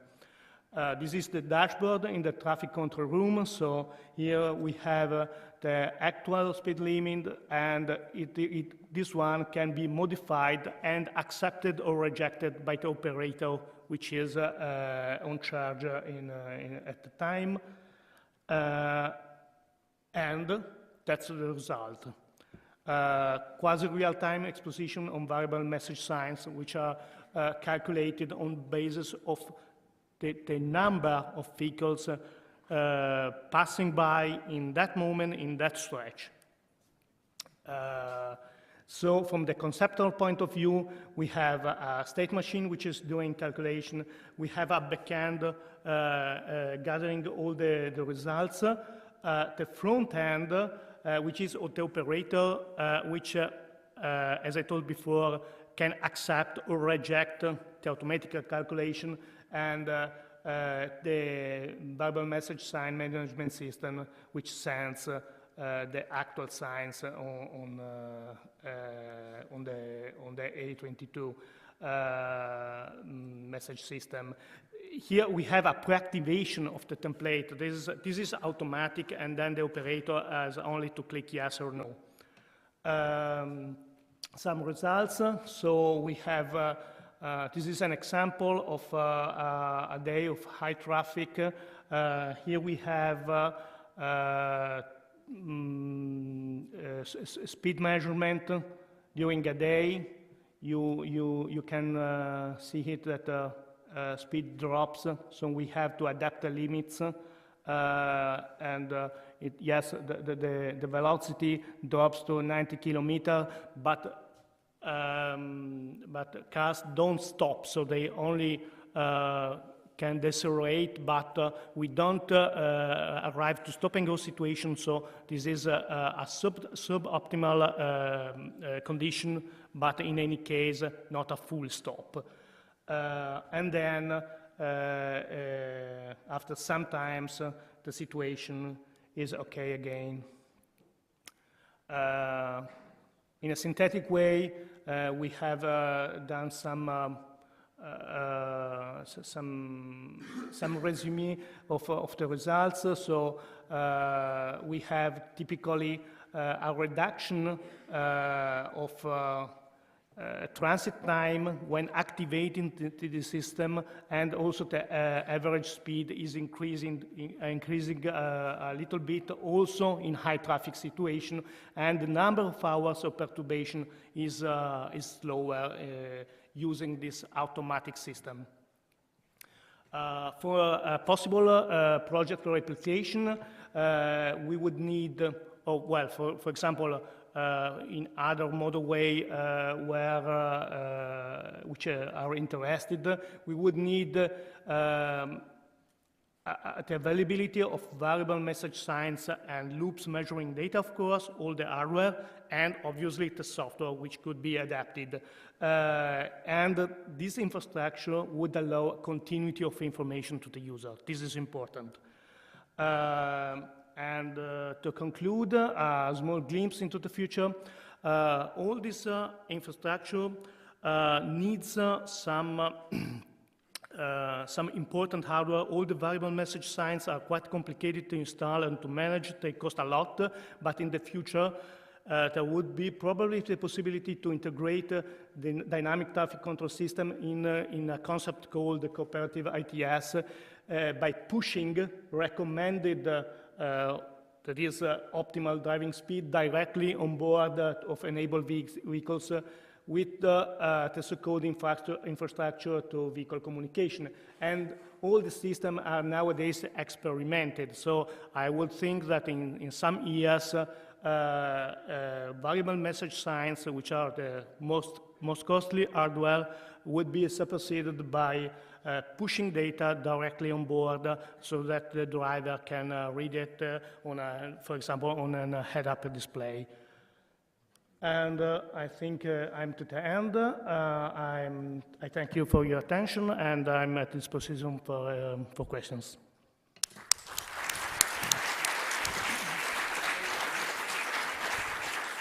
Thank you, Gianluca. Are there questions? Just a minute, the microphone is coming, second. Thank you. My name is Christopher Nussler. I operate an incubator in Switzerland. I'm interested in how you collect the data. Do you just use sensors on the road, or do you also reflect, for example, data from mobile phones, like Google does it, in order to predict traffic jams? Presently, all the data are coming from sensors which are installed directly in the street for two reasons. For this application, first one, for this application, we need very raw data, not aggregated data, because we need really speed, density, and flow in that point and in that moment, while Google, for example, Google data are quite aggregated, so they cannot be used for this application. And second one, we've worked with open data, and while the Google ones are not, and so we actually prefer to use this approach. Yeah. Maybe can I add something? In the future is cooperative ITS, so the data will come direct from the vehicles. saying I'm traveling at this speed with these emissions and so on. So this is the vision of A22. There's one more question there. Hello, my name is Fritz Fahringer from the Standardagentur Tirol, and I want to ask, do you already have been in contact with your neighbors, like ASFINAG in Austria, for example? Thank you. Yes, we did. And yes, in Austria, there is a similar system, not the same, and we exchange some information. In this test, we have preferred to use a really real-time approach, while the Astra one has some delays, some different approach. But summing up is more or less the same target, a bit different technology behind. I think there is some exchange between Autobrenner and ASFINAG for connection, but I don't know technical details for that. Maybe I can provide some inputs. The two traffic control center of A22 and ASFINAG are already connected, so they exchange traffic data. In the future, we expect also to consider the data of the Austrian operator to be included in this modeling. But maybe mainly for making forecasts about the traffic flows, for example, from north to south and vice versa. But this is a future step in the replication phase of the project. More questions? No more questions? Then thank you very much, Gianluca. Thank you for your contribution.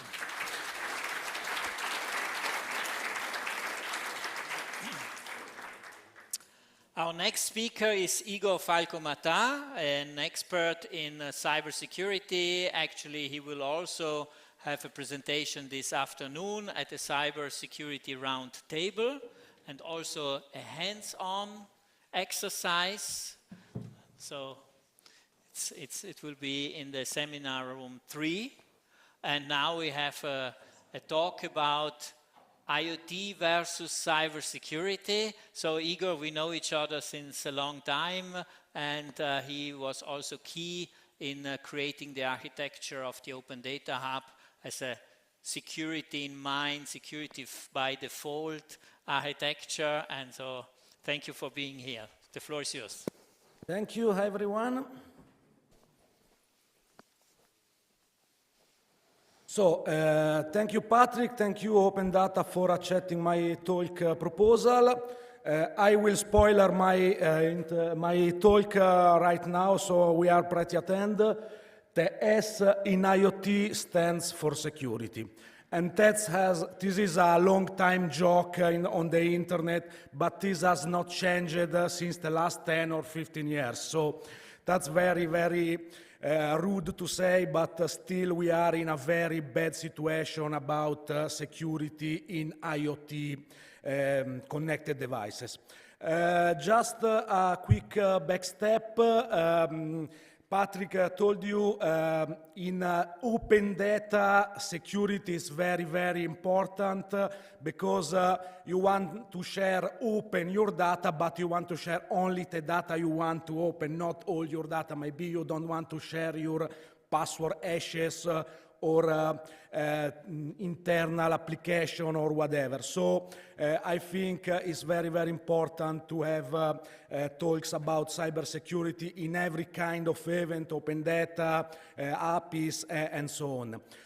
Also, the cybersecurity community is from a long, long time, both a consumer and both a producer of open data. If you go back to 1998, one of the first information security site that was Backtrack, it has one of the first vulnerability database, and this was open data, and still we have to find a way, we have find a way to share vulnerabilities details in a way that all researchers in the world can refer to the same vulnerability with a unique identifier like the CVE and have a common jargon and so on. Also in the triad we have the base of the cybersecurity you have in every book, CIA, confidentiality, integrity and availability. Maybe the confidentiality is not the most important part in open data, but for sure integrity of the data and availability of the data, they are. So we have for sure some strong relation with open data and the whole open data ecosystem. Okay, what is IoT? Everything, okay? You have a smartphone, this is IoT. You have a signage panel outside your room, this is IoT. You have a smart sensor, you have smart grid, you have HUD in your car which is connected, this is IoT. So everything is IoT. Everything is connected. Also some old boring technology like your network printer, this is IoT. Your internet router at home, this is IoT. Okay? Everything is IoT. And we have no idea on how many devices we have on the internet. Directly connected, which means with a public IP address, but also indirectly connected. Now having a totally separated network is very, very uncommon. Probably you will have an internet connection at some point, like first or second degree of separation. Okay, so the infrastructure that the person that speaks before me right now probably is not direct, I hope is not directly exposed on the internet, but for sure if I can break into the control system, I can reach every signage, I can change the data, something like a warning zombie ahead on your autobahn is not so easy, not so nice to have. Okay, just some examples of Internet of Things. We in cybersecurity likes acronyms and likes jokes, so we make jokes of a lot of acronyms. Internet of Things, an example, a real one, a cybercrime attack performed, I don't remember, some years ago, maybe it was 2017. Cyber criminal breached into a casino, so a money, okay, using a connected, I don't know to say in English, aquarium, okay, a device inserted into a connected aquarium. This device was on the plane network of the casino, so he extrapolated the device from the aquarium. He connected himself to the network and he was on the network on the casino, and then he does what he wants to do, so steal money and whatever. Okay. Another example in Tourismus, an hotel in Austria, it was hacked 4 times, and one of the times the room key locking system was hacked, and the criminals want a ransom to make the people flow through and out the rooms, because the system was locked and nobody can go outside or go inside the rooms anymore. So at the end, okay, they say, oh, what's the point? We go back to the old-fashioned keys, so a bit of fluidism, which is not the right way, but in some cases could help. Also, you cannot hide. You already seen probably this screenshot. If you haven't seen, go on this site. It's shodan.io, which is a very, very known search engine, but unlike Google, he doesn't concentrate on the content of the pages, but he gives you the ability to search metadata of the whole IP range in the world. Okay, so every IP address, because the IP v4 is a limited space and also very, very finished now, and these guys with big cloud infrastructures performs scans of the whole internet space and indexes all the metadata, every service, every software available by the internet exposed. So you can go here and search for some keyword, for some API, some title of pages, and whatever. For example, no, sorry, it is in the talk of afternoon. I have also some example of showdown searches. Okay, so what happened in the IoT field from a cybersecurity point of view in the last 10, 12 years? Okay, we are more conscious, we are more aware. There are a lot of cybersecurity troubles, but still from the state in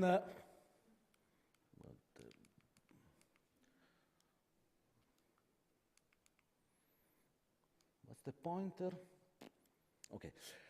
From Internet of Attack Vector, you see in 2016, 2019, 2022, there is still a lot of very, very known vulnerabilities. For example, just 2 days ago, it was published a research about Bluetooth low energy protocol, which was also cited in some talks before.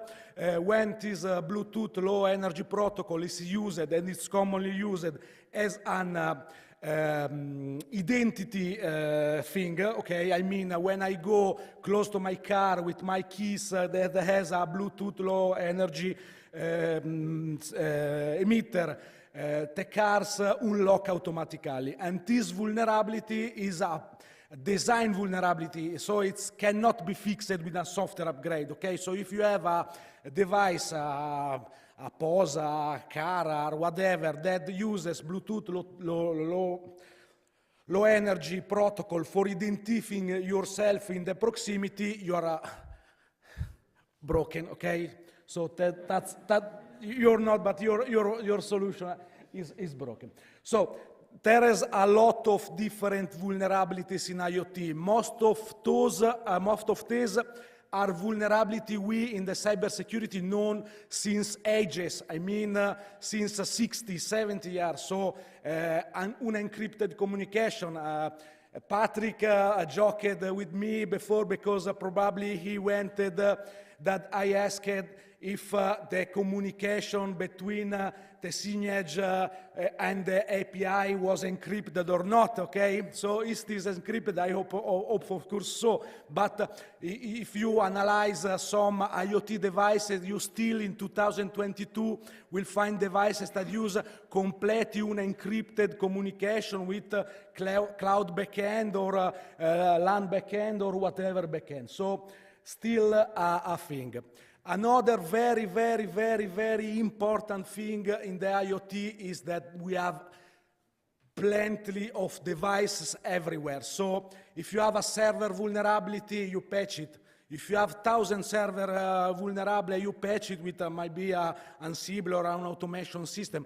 But if you have 100,000 park meter sensor with a vulnerability and you cannot fix it, only going physically by the sensor and replacing it, that's a vulnerability. So if you design an IoT infrastructure, one of the most important things you have to consider is the over-air upgrade system. You have to find a way to upgrade and fix a vulnerability. That can be discovered after you deploy the system, because vulnerabilities happens everywhere, every day, and we have a very, very fast ecosystem in the cybersecurity field. So, like the Bluetooth low energy thing of 2 days ago.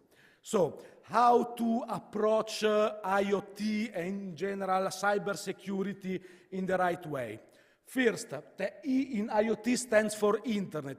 Also, if your is a closed ecosystem, but maybe someone can break into your network and then go to the IoT network. So consider always the worst case scenario. Consider your cybersecurity like being internet exposed. Security by design is not just a name in a regulation, but it's something that you have to consider from the beginning to the whole life cycle of the infrastructure. So security, cyber security by design is a thing. Privacy by design means do not store publish, process data that are not useful for your application. If you don't need a data, specifically a personal data, don't store it, don't process it, okay? There are plenty of secure software development life cycle, how-to, procedure, framework, and whatever. So don't be the next startup which just start with a big idea and make maybe big money, but with no idea of how to produce a secure software, a secure infrastructure, a secure backend, and whatever. Please use open standard. Don't reinvent the wheel or don't make warm water every day. So we have a lot of open standard. We have a lot of frameworks, cybersecurity frameworks. So please be aware of all those things. And also, that's of course my work, but please make a security review from a third party, an expert, and perform vulnerability assessment, penetration test on all your infrastructure, on your devices, and so on. Okay. I remember we have this round table afternoon. I think still some place might be standing, but you can probably attend also if you wasn't registered, and I also put on the slide some basic reference you can use if you want or you are developing an IoT solution or whatever. That's all. Thank you very much, Igor. I think we are perfect in time, but I would switch the Q&A session because you will be available in the afternoon in Seminar 3. Yep. So who has questions about cybersecurity, you can also participate. Maybe that's the only thing you can explain us. What is this hands-on? Okay, we have first a session. I will make again a presentation on operational technology, so technology we use in plants, we use in infrastructure, about the cybersecurity of this small part of the whole IoT world. And then we will have a little of quiz with some no prizes, so maybe you can give us a prize. We will see. I heard about aperitivo as well, so we will something. Okay, good. Thank you very much, Igor. Thank you.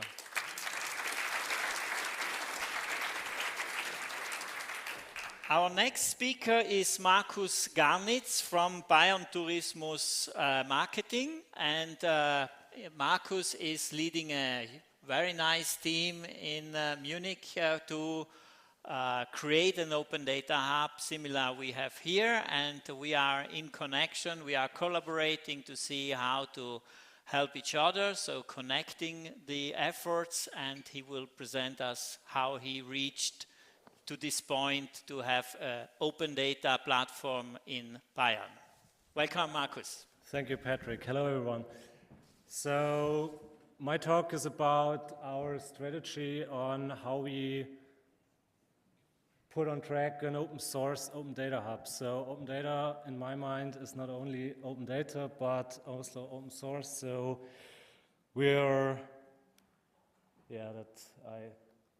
nobody had that, so I won't put too much effort in that. I'm software development, did software development for the past 15 years, and I'm working for the Bavarian Tourism Agency, so the head agency for Bavarian Tourism, and we are trying to do something similar. We are a little bit later on the tracks than South Tyrol, but we are trying to establish an open data hub where all the tourists, we are just focusing on the tourism, all touristic relevant data will be connected and put together as open data. That's from point of interest, museums, traffic data, travel data, events, everything that's relevant for tourism. And I want to go through how we started. So there was a research project before, because we work with public money. There was a call for bids, a European-wide call for bids. I want to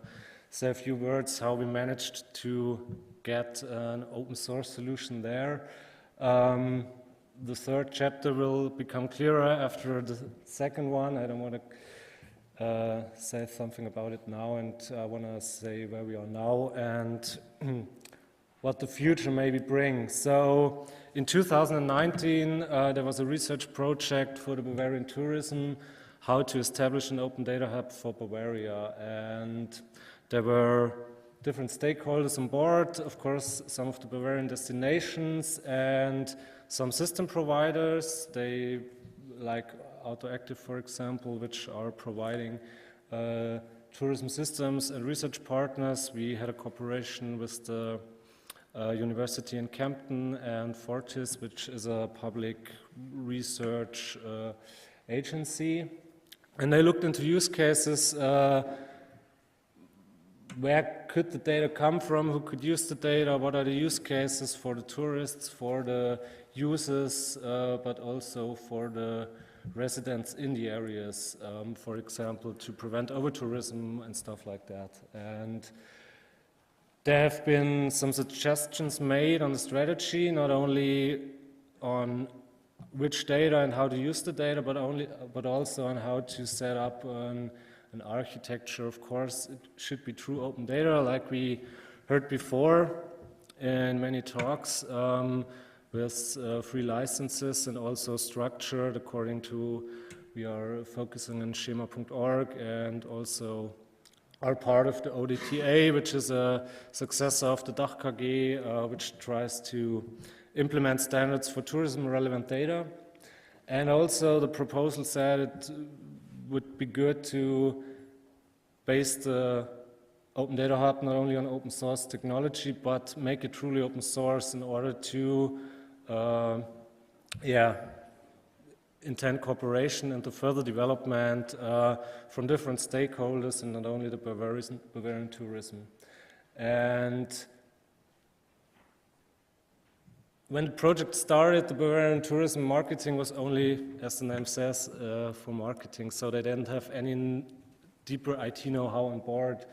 And so the politics in Bavaria luckily said, okay, we need some IT know-how dedicated to make this up and running. And so the digital department, the Completeness Digitalisierung, was founded and started last year in May. So we are about 1 year old now, and I'm happy to be the lead there. And we had to start from zero, so now we are already 6 people, and we are planning to get up to 10 people at the end of the year. So what did we do to start? Because it was clear we couldn't do an internal development. So we had 0 people at the start. We couldn't say we want to go in and make a greenfield project or whatever, or set something up. So we wanted to look for a partner that will set this up with us. And we had a call for bids, a European-wide call for bids, where we set up open source as a knockout criteria. So we actually said we want a truly open source platform, not only open source components, and the business logic is proprietary. We want to have an open source platform, first of all, as I said, to initiate cooperation, to bring other people on board, maybe to start what we are now already doing, cooperations with other federal countries in Germany and also outside of Germany. For example, I talked with Patrick yesterday, and we already identified some areas where we could work together in the future. And also, we, of course, And they first thought, okay, we are using open source components, we have a Postgres database or whatever, and an Nginx server, and so our stack is open source. But that wasn't our goal, so we wanted the business logic, the whole thing as open source. And on the other side, we had development providers, which made their proposal on the architecture and said, this is what it could look like, and this is how we want to do it. And this was kind of a trade-off for us. On the one side, we had the service providers with touristical know-how, with already systems up and running. On the other side, we would have started basically from zero with the development. And that was our first thought, oh, what should we do? Should we go fast to track, or should we do really open, truly open? And the happy ending was that one of the bidders, and they didn't do it because we wanted to have open source, they already had it in mind for the company strategy and said, we have an actual product, a running product, and we, as a company, decided to make it open source because in the future we don't want to make money with the licenses for the software. In the future we want to make money with the services, with the hosting, with the stuff around with the ecosystem, basically. And that was data cycle per pixel point, just to have it said once. And that was very good for us. I also have to mention that during the bidding process, we didn't go out and say, this is what we want to do, get in the bids and then take the bid with the lowest price. We could narrow down the price evaluation to make only about 40% of the total process. And we also went into talks, so it was a two-step bidding process. We also went into talks with the top 5 bidders, and they had 3 hours to present their vision, to present their architecture, also to present their ideas without giving them any use cases, what ideas they would have, which use cases they would be able to set up in the future with the Open Data Hub. And after PixelPoint or DataCycle won the bid, the next step was they had an up and running product that was closed source until then. And so the challenge was, how can we make an existing application that is closed source or was until now proprietary, how can we make it open source? So the whole stack in this process took about, it's still not completely finished, so there's still no GitHub repository I can link you to, but that will come around the mid of the year. So the whole process took about half a year because the whole stack, including all the libraries and everything around it, had to be checked. There were 10 components, bigger components in use, databases, for example, Postgres, MongoDB, frameworks, web servers, Nginx, and all stuff like that. And in the application itself, there were around more than 300 node packages. It's a Ruby application, so about 150 Ruby gems, and a total of around 65,000 lines of code. And everything had to be checked. And they worked together with specialized attorneys, with Dr. Jäger from Germany is one of the most, has the most know-how in this sector. Patrick is nodding, he seems to know him. And also with the FSFE. And first of all the licenses used in the different modules and the different libraries had to check if they are about their compatibility. And one thing that PixelPoint also wanted to have, it should be possible for them to extend the core still with proprietary modules. That's also sometimes something they have to do because their customers want that. And what we also wanted to do is to have a copyleft license in order to prevent license or usage hijacking, so people using the code, developing it further without contributing their developments to the community. And one of the discussions we also had was MongoDB, because it's not truly open source, because they have their own license.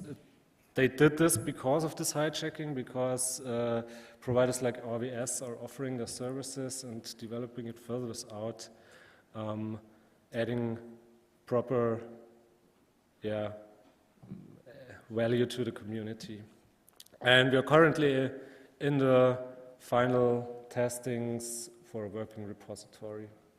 Where are we now? As I said, currently we are working together with PixelPoint to get a repository with all the core components up, including a Docker, Compose, to really get the application for yourself up and running if you want to. Plan is to provide it mid-22, and we moved all the proprietary code to dedicated repos that can be used as modules which some of them are not truly open, and the license we will be using will be the GNU Fero General Public License, version 3. And as I mentioned at the start, one of the goals is corporations. I talked with Patrick about the South Tyrol Data Hub, which things we could work together on. And we are also inside of Germany, because all the other federal states in Germany have similar projects. Everyone is building up the data hubs now. And we are already in talks with Rheinland-Pfalz Tourism. They are also using this product, but currently as a licensed model, so as a software as a service product. And PixelPoint is truly open on that. They say, okay, let's get together, the three of us, and talk about the features you want to develop next. For example, in Germany there's a nationwide knowledge graph currently in development for all tourism data, so the connectors, which normally every customer would pay for themselves, can now be developed together. And also we are looking into the website builder Rheinland-Pfalz is using, which is also based on that data hub, if we maybe can use that also for Bavaria. And the challenges, some of the challenges are that some APIs and interfaces are, closed and not truly data from the data providers, though we are currently looking for a solution for that. We want to, as I mentioned several times, extend the development in the future. For example, with talks like this, inform people about it, start hackathons and stuff like that to get the idea around. And the development also will be modularized in the future, even more than it is now, for connectors and also for the whole ecosystem around the services based around the data hub, the applications. For example, stuff like widgets or web components that South Tyrol Data Hub already has. Maybe look into them, how we can reuse them or do something similar. So, and maybe a final sentence. I know it's not a best practice approach. It was more kind of luck that it went this way, to be honest. But I still think it's maybe an idea to go out to software providers and bring the idea of open source into the world. Thanks.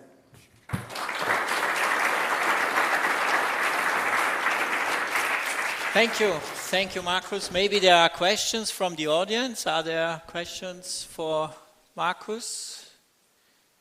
I don't see any questions, but I have something to say. So we are trying to collaborate together, because our vision is that startups who connect to one of these open data hubs and build an application on top of it, they should not have to matter if they are going from South Tyrol to Munich, for example, and then they have to connect to another API. We want to find a way that this is transparent.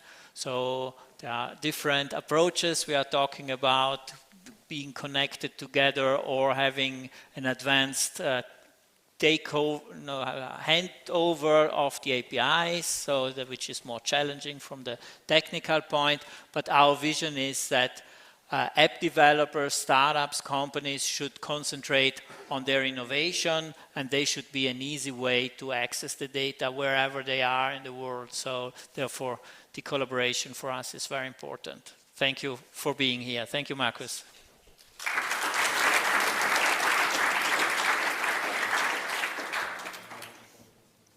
Our next speaker is from Euroc Research. He's Andrea Vianello, and will talk about European Climate and Cultural Atlas, and explain us about the project and some data you are managing. Thank you for being here. Thank you, Patrick. Good morning, everybody, also from my side. So today my presentation is about an open data portal we developed for a specific community, that is the one of Plus Energy Building designer, but that is also useful for other persons like policymakers, researchers, or just students that are interested in this topic. So the idea of this portal comes from the European Union regulation that point out how from 2020 all new buildings should have zero energy consumption. From this regulation comes the idea of the Culturally project. It is a project with the leadership of our colleague from the Institute of Renewable Energies that aim to develop climate and cultural-based solutions for the Plus Energy building, that are the buildings that produce more energy than they consume in a range time of 1 year. So during the project that will end in September 2024, we are going, or my colleague, the partner, are going to build 4 demo cases to test the solution that they are studying, and also to demonstrate that this goal is really feasible. So the demo cases are located in different countries with different climate conditions. So one is in French, one in Germany, another one into the north in Norway, and the last one in Italy. So to test different climate conditions and different solutions to support different designers. The project result that we hope to achieve completely at the end of the project are many.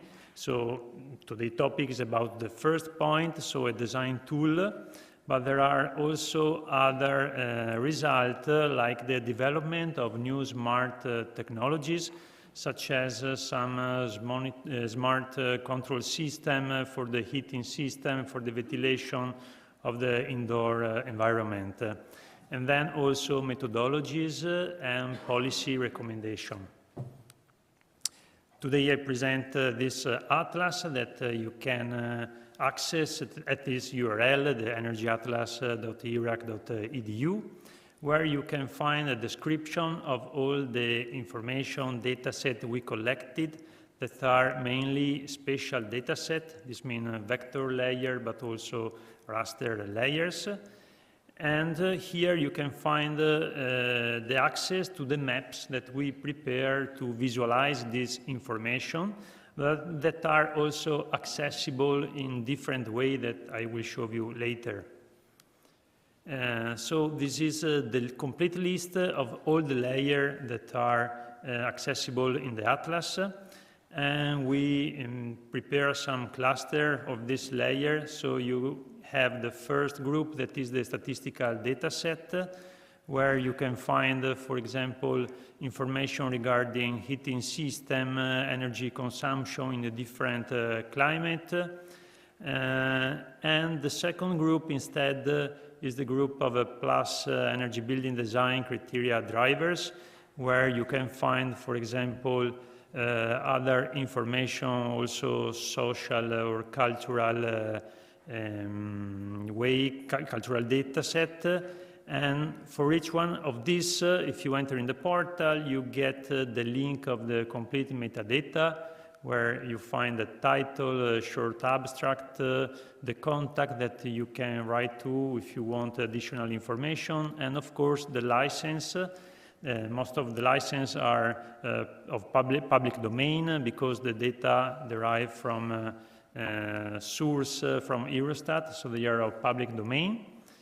But other vector layer derive from the process of analysis of the researchers.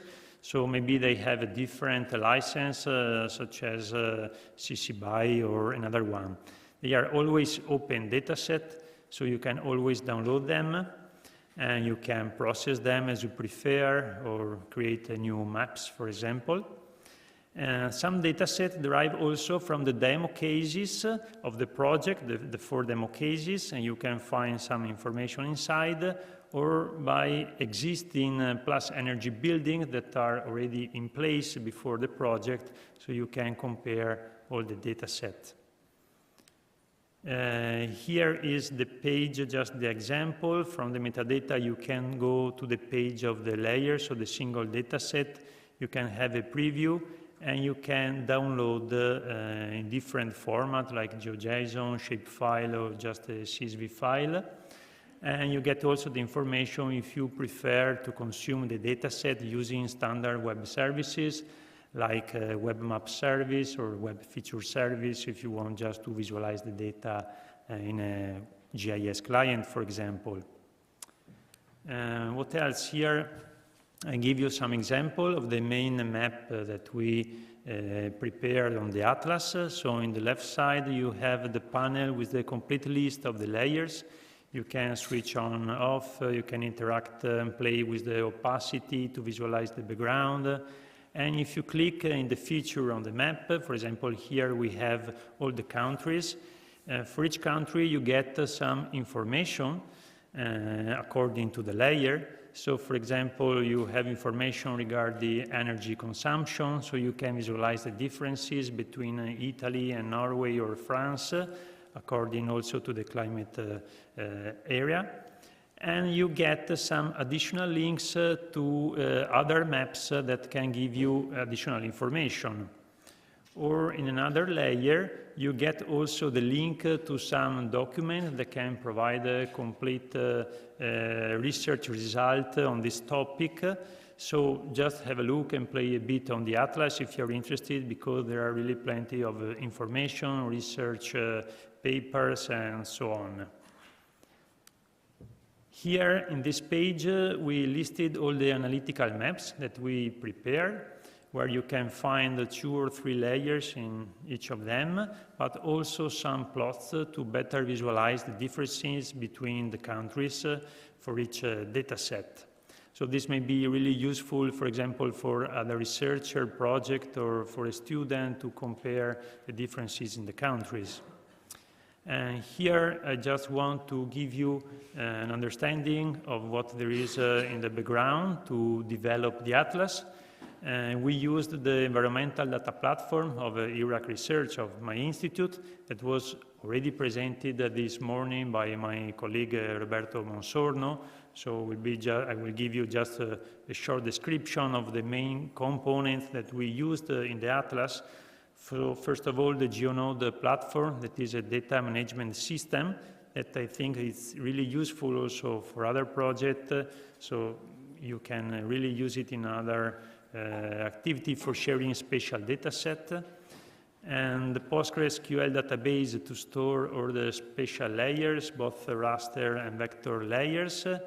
And finally, it is very important, the GeoNetwork catalog, because it is really a good tool for us to share the dataset also outside of our platform, because for example, the GEOS portal, that is an European portal, an European catalog for dataset regarding Earth observation dataset, such as a remote sensing dataset, for example.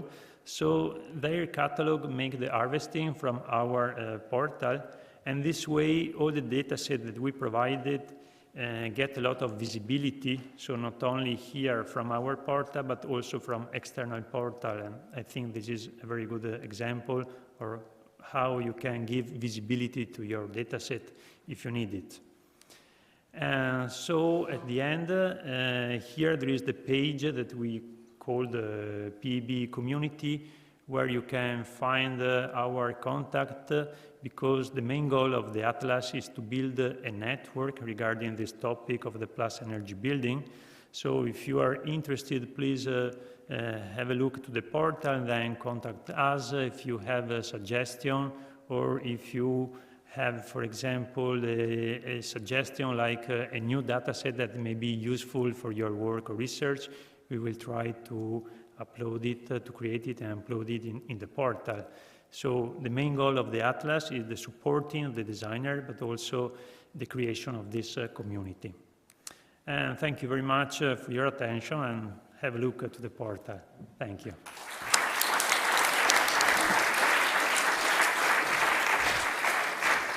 Thank you very much for the presentation. Are there questions from the audience? There is one question.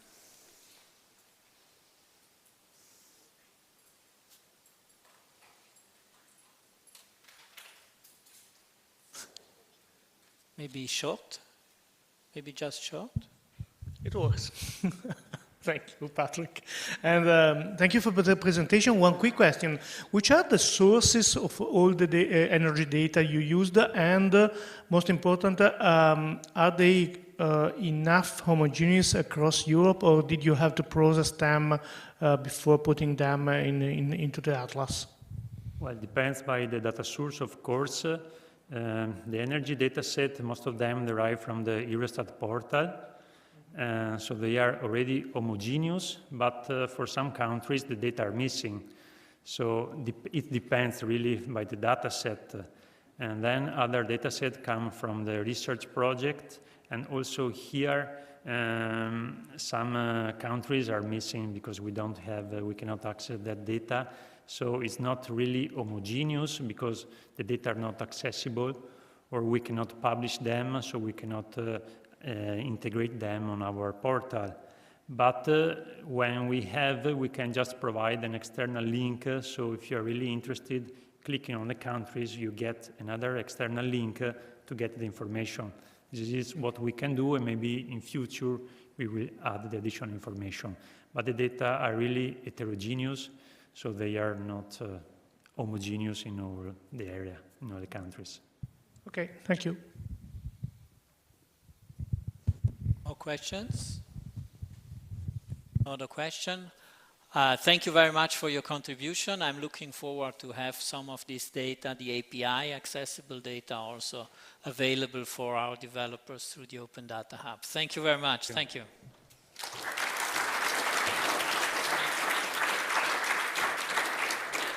So, and now we have our last contributor. Here he is, Johannes Erschbamer from Converto.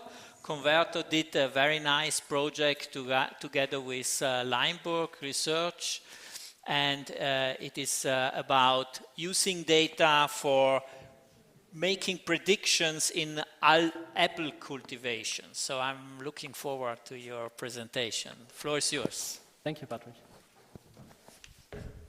So, yes, I'm a solution manager and developer at Converto AG, and today I wanted to show you what my team was working on in the last 2 years, basically. So, apple growing has a lot of tradition in South Tyrol. It actually started in the 19th century with the first exports to foreign countries. Today we have 7,000 farmers, and we are responsible for around 10% of the European apple production. We also do this export in 50 different countries worldwide. So at Converto, 2 years ago, we started a project which is called Cultivas. Cultivas is a big data platform for storing data in this field, in the field of agriculture. So we are storing a lot of different data types and data sources from different databases, and we want to do predictions in this field, in the field of agriculture. This portal was developed mainly for the South Tyrolean fruit cooperatives and the public administration and other consulting organizations that exist in South Tyrol. What I wanted to note here is it's very scalable, it's expandable and state-of-the-art. So this whole platform is using serverless components and is very expandable for even more data sets and even more data for the future. So in the last year, we focused on one main question, which is which apple variety is most suitable for a specific location. This might sound like an easy to answer question, but actually it's not. It's a very difficult one. And nowadays, and even in the future, it gets even more important. So we started this project a year ago, and now we have the first results of this model.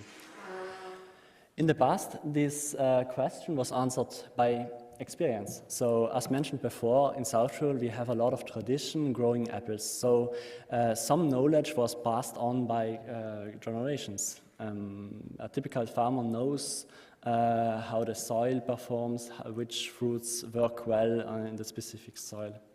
But our approach was different. We wanted to try something else, a more data-driven approach to this question.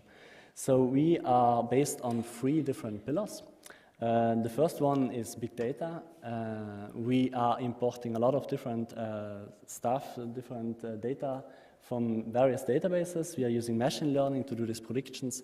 And we also have a strong correlation with domain experts. So we started this project in collaboration with Research Center Limburg and EURAC Research. And in the last year, we worked very strongly together to develop this model, which was crucial because otherwise it wouldn't be possible to interpret the data. We also had a lot of support from the workers, from the employees at the fruit cooperatives that helped us to interpret the data. So on this slide you can see the data types that we are currently importing in Cultivas. It's first to note, it's the digital terrain model. That's a free download and open download on the catalog in South Tyrol. Then we calculated daily solar radiation. We also imported interpolated data for temperature and precipitation that we received from EURAC Research. We have access to the Lapis Fruit Register in an anonymized form. That stores a lot of different data and attributes for each apple field in South Tyrol. We received the blooming times, historic blooming times from Südtiroler Beratungsring for various apple fields in South Tyrol.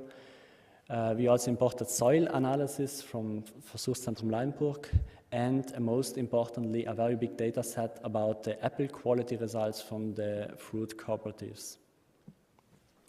What we are doing then is basically 3 different things. We developed this variety location prediction, which is the main result and the first one. We are also doing some map-based visualizations, and we also saw that just a unified API to all these different data sources has some value. So we are also providing this. And this screenshot you can see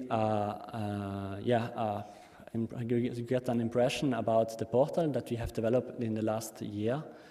Here you see just a base visualization of the apple varieties in South Tyrol. So there's no prediction in there, it's just a visualization of all the apple fields. And in different colors you can see the variety that is currently in this field. You can do the same with solar radiation, for example. You can see this area around Merano that gets more sun, and in Finchgau it's less annual sun. This is also again calculated by the digital terrain model. Then for the model, going back to that, in this year we calculated over 50 different parameters. that are based on climatic things, on topography, on a lot of different data that we have received, and then we selected the 10 most the parameters that are most correlated with the quality. And in this slide you can see them. So our model uses, for example, the solar radiation in hours. We also saw that the maximum temperature after blooming has a strong correlation with quality, and other things like temperatures below 0 degrees in winter, for example, influence the quality in our model. As our output parameter, we do predictions on these 3 different types. So we do predictions on the fruit size, for example, 70 millimeters for a specific apple variety. We are doing predictions on the cover color percentage, which is also very important for many apple varieties. And we are also doing a prediction on the first quality class percent, which means the percentage of the yield that is actually first quality.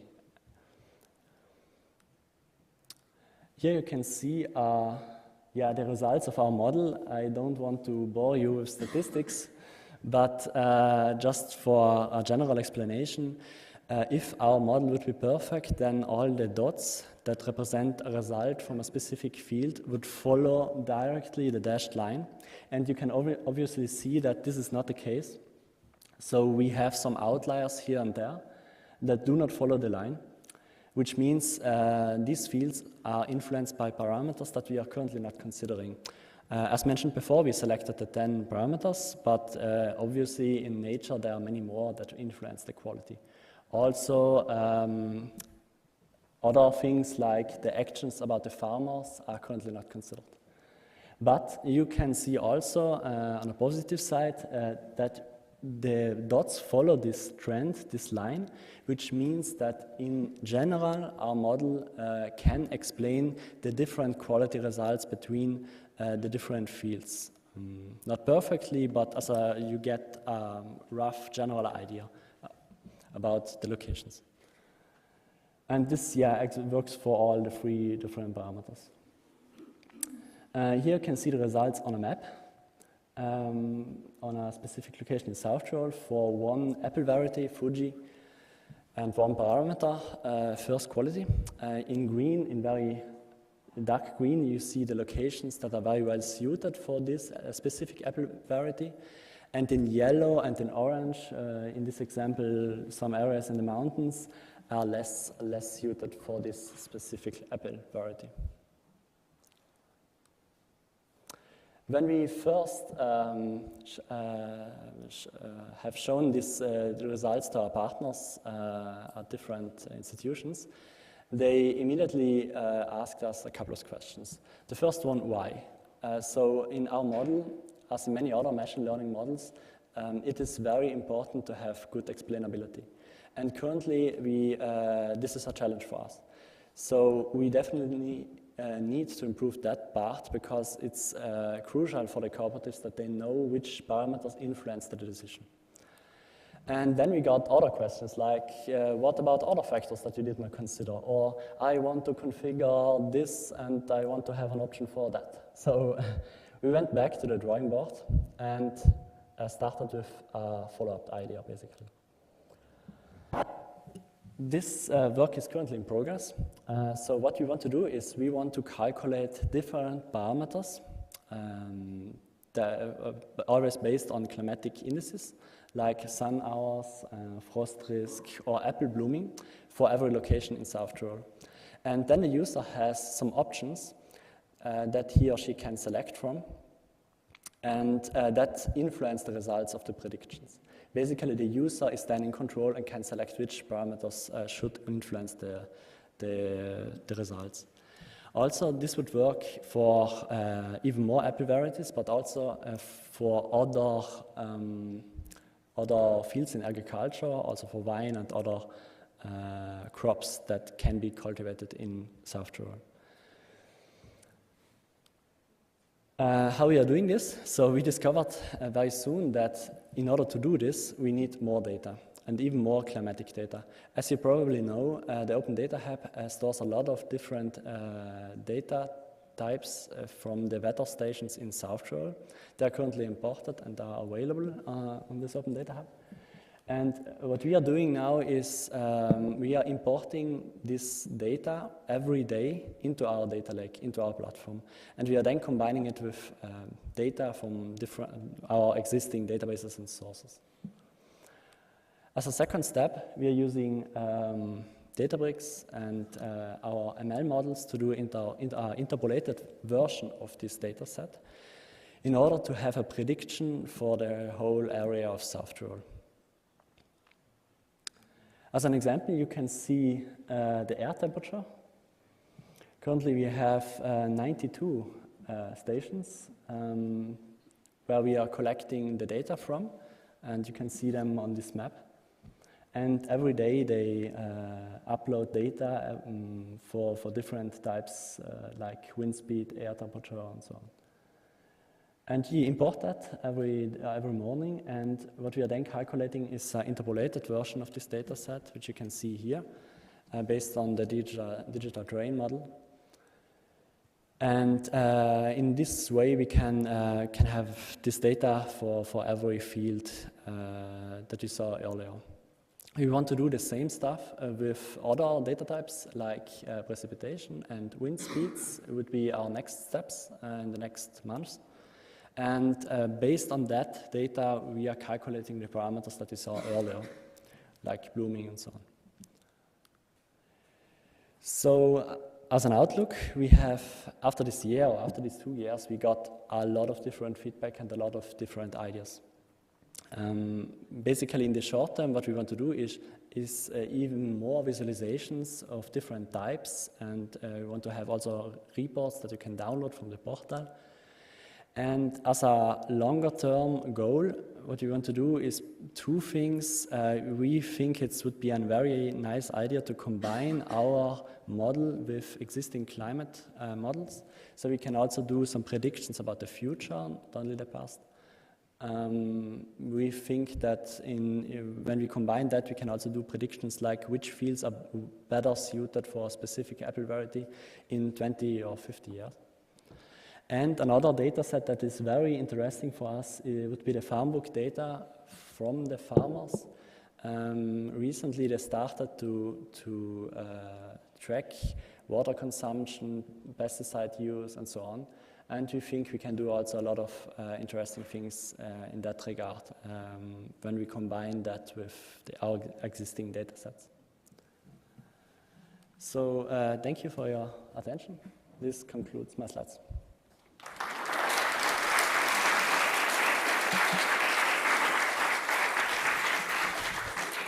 Thank you, Johannes, for this contribution. It's a fascinating project. I like it very much.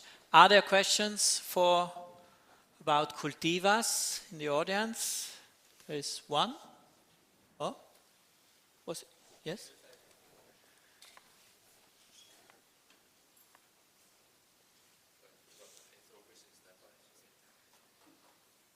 Just short click. Hello, Moritz Brunner. Are there any plans to integrate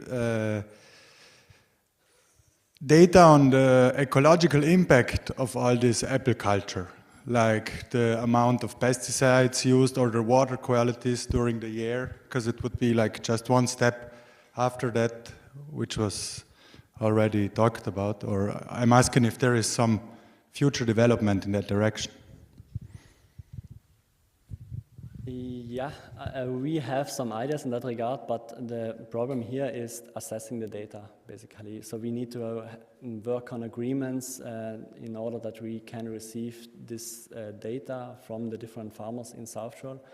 Currently, I know there are some initiatives from the cooperatives to collect this data set, and maybe, yeah, when we follow that path, we can have access to the data, and then we can also do some predictions.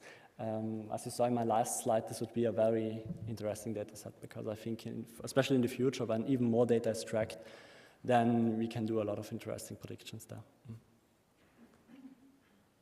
There was a question here as well.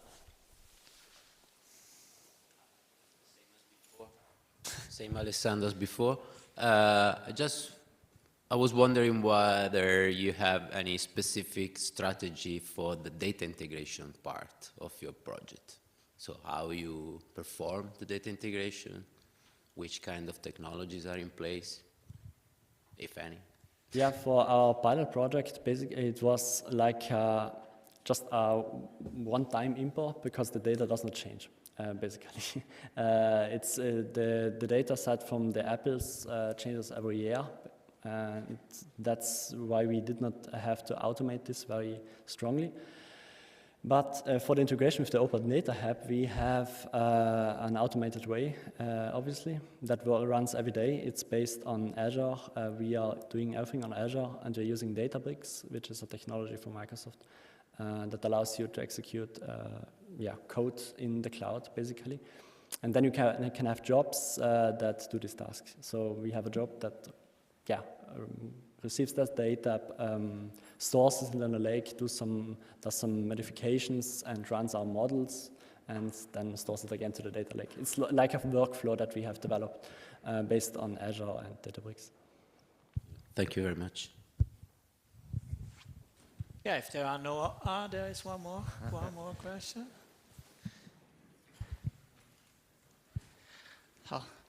My name is Frederik Platter. I'm a software developer from the Südtiroler Bauernbund, and I wanted to ask if you're considering working on other decisions other than varieties too, since the title of your presentation was just generally data-driven decision-making.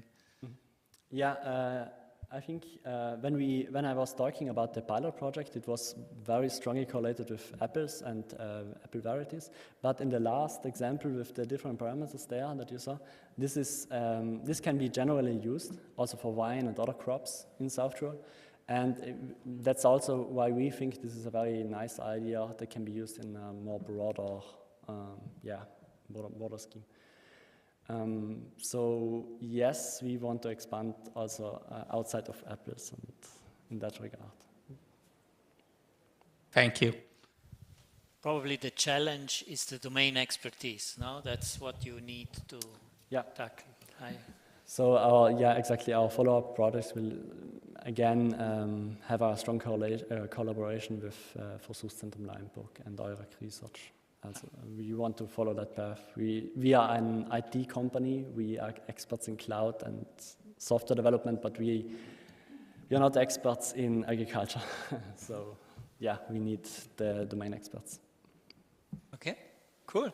Thank you. So this is a perfect example of a data consumer of the Open Data Hub, which is not just an app. It's actually a whole infrastructure. So we are happy that you are using data from the Open Data Hub and are official data consumers, and we are looking forward to see you as data providers as well in the future. So, and with this, thank you very much for your contribution.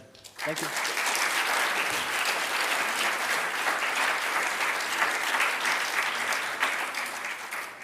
So this was our last slot for the morning for the Open Data Hub Day. In the afternoon there will be two events, one physical in-presence event here, the Cybersecurity Roundtable, where also Igor is involved, organized by the Automotive Excellence Südtirol together with the Free University of Bolzano and Neue Tech Park.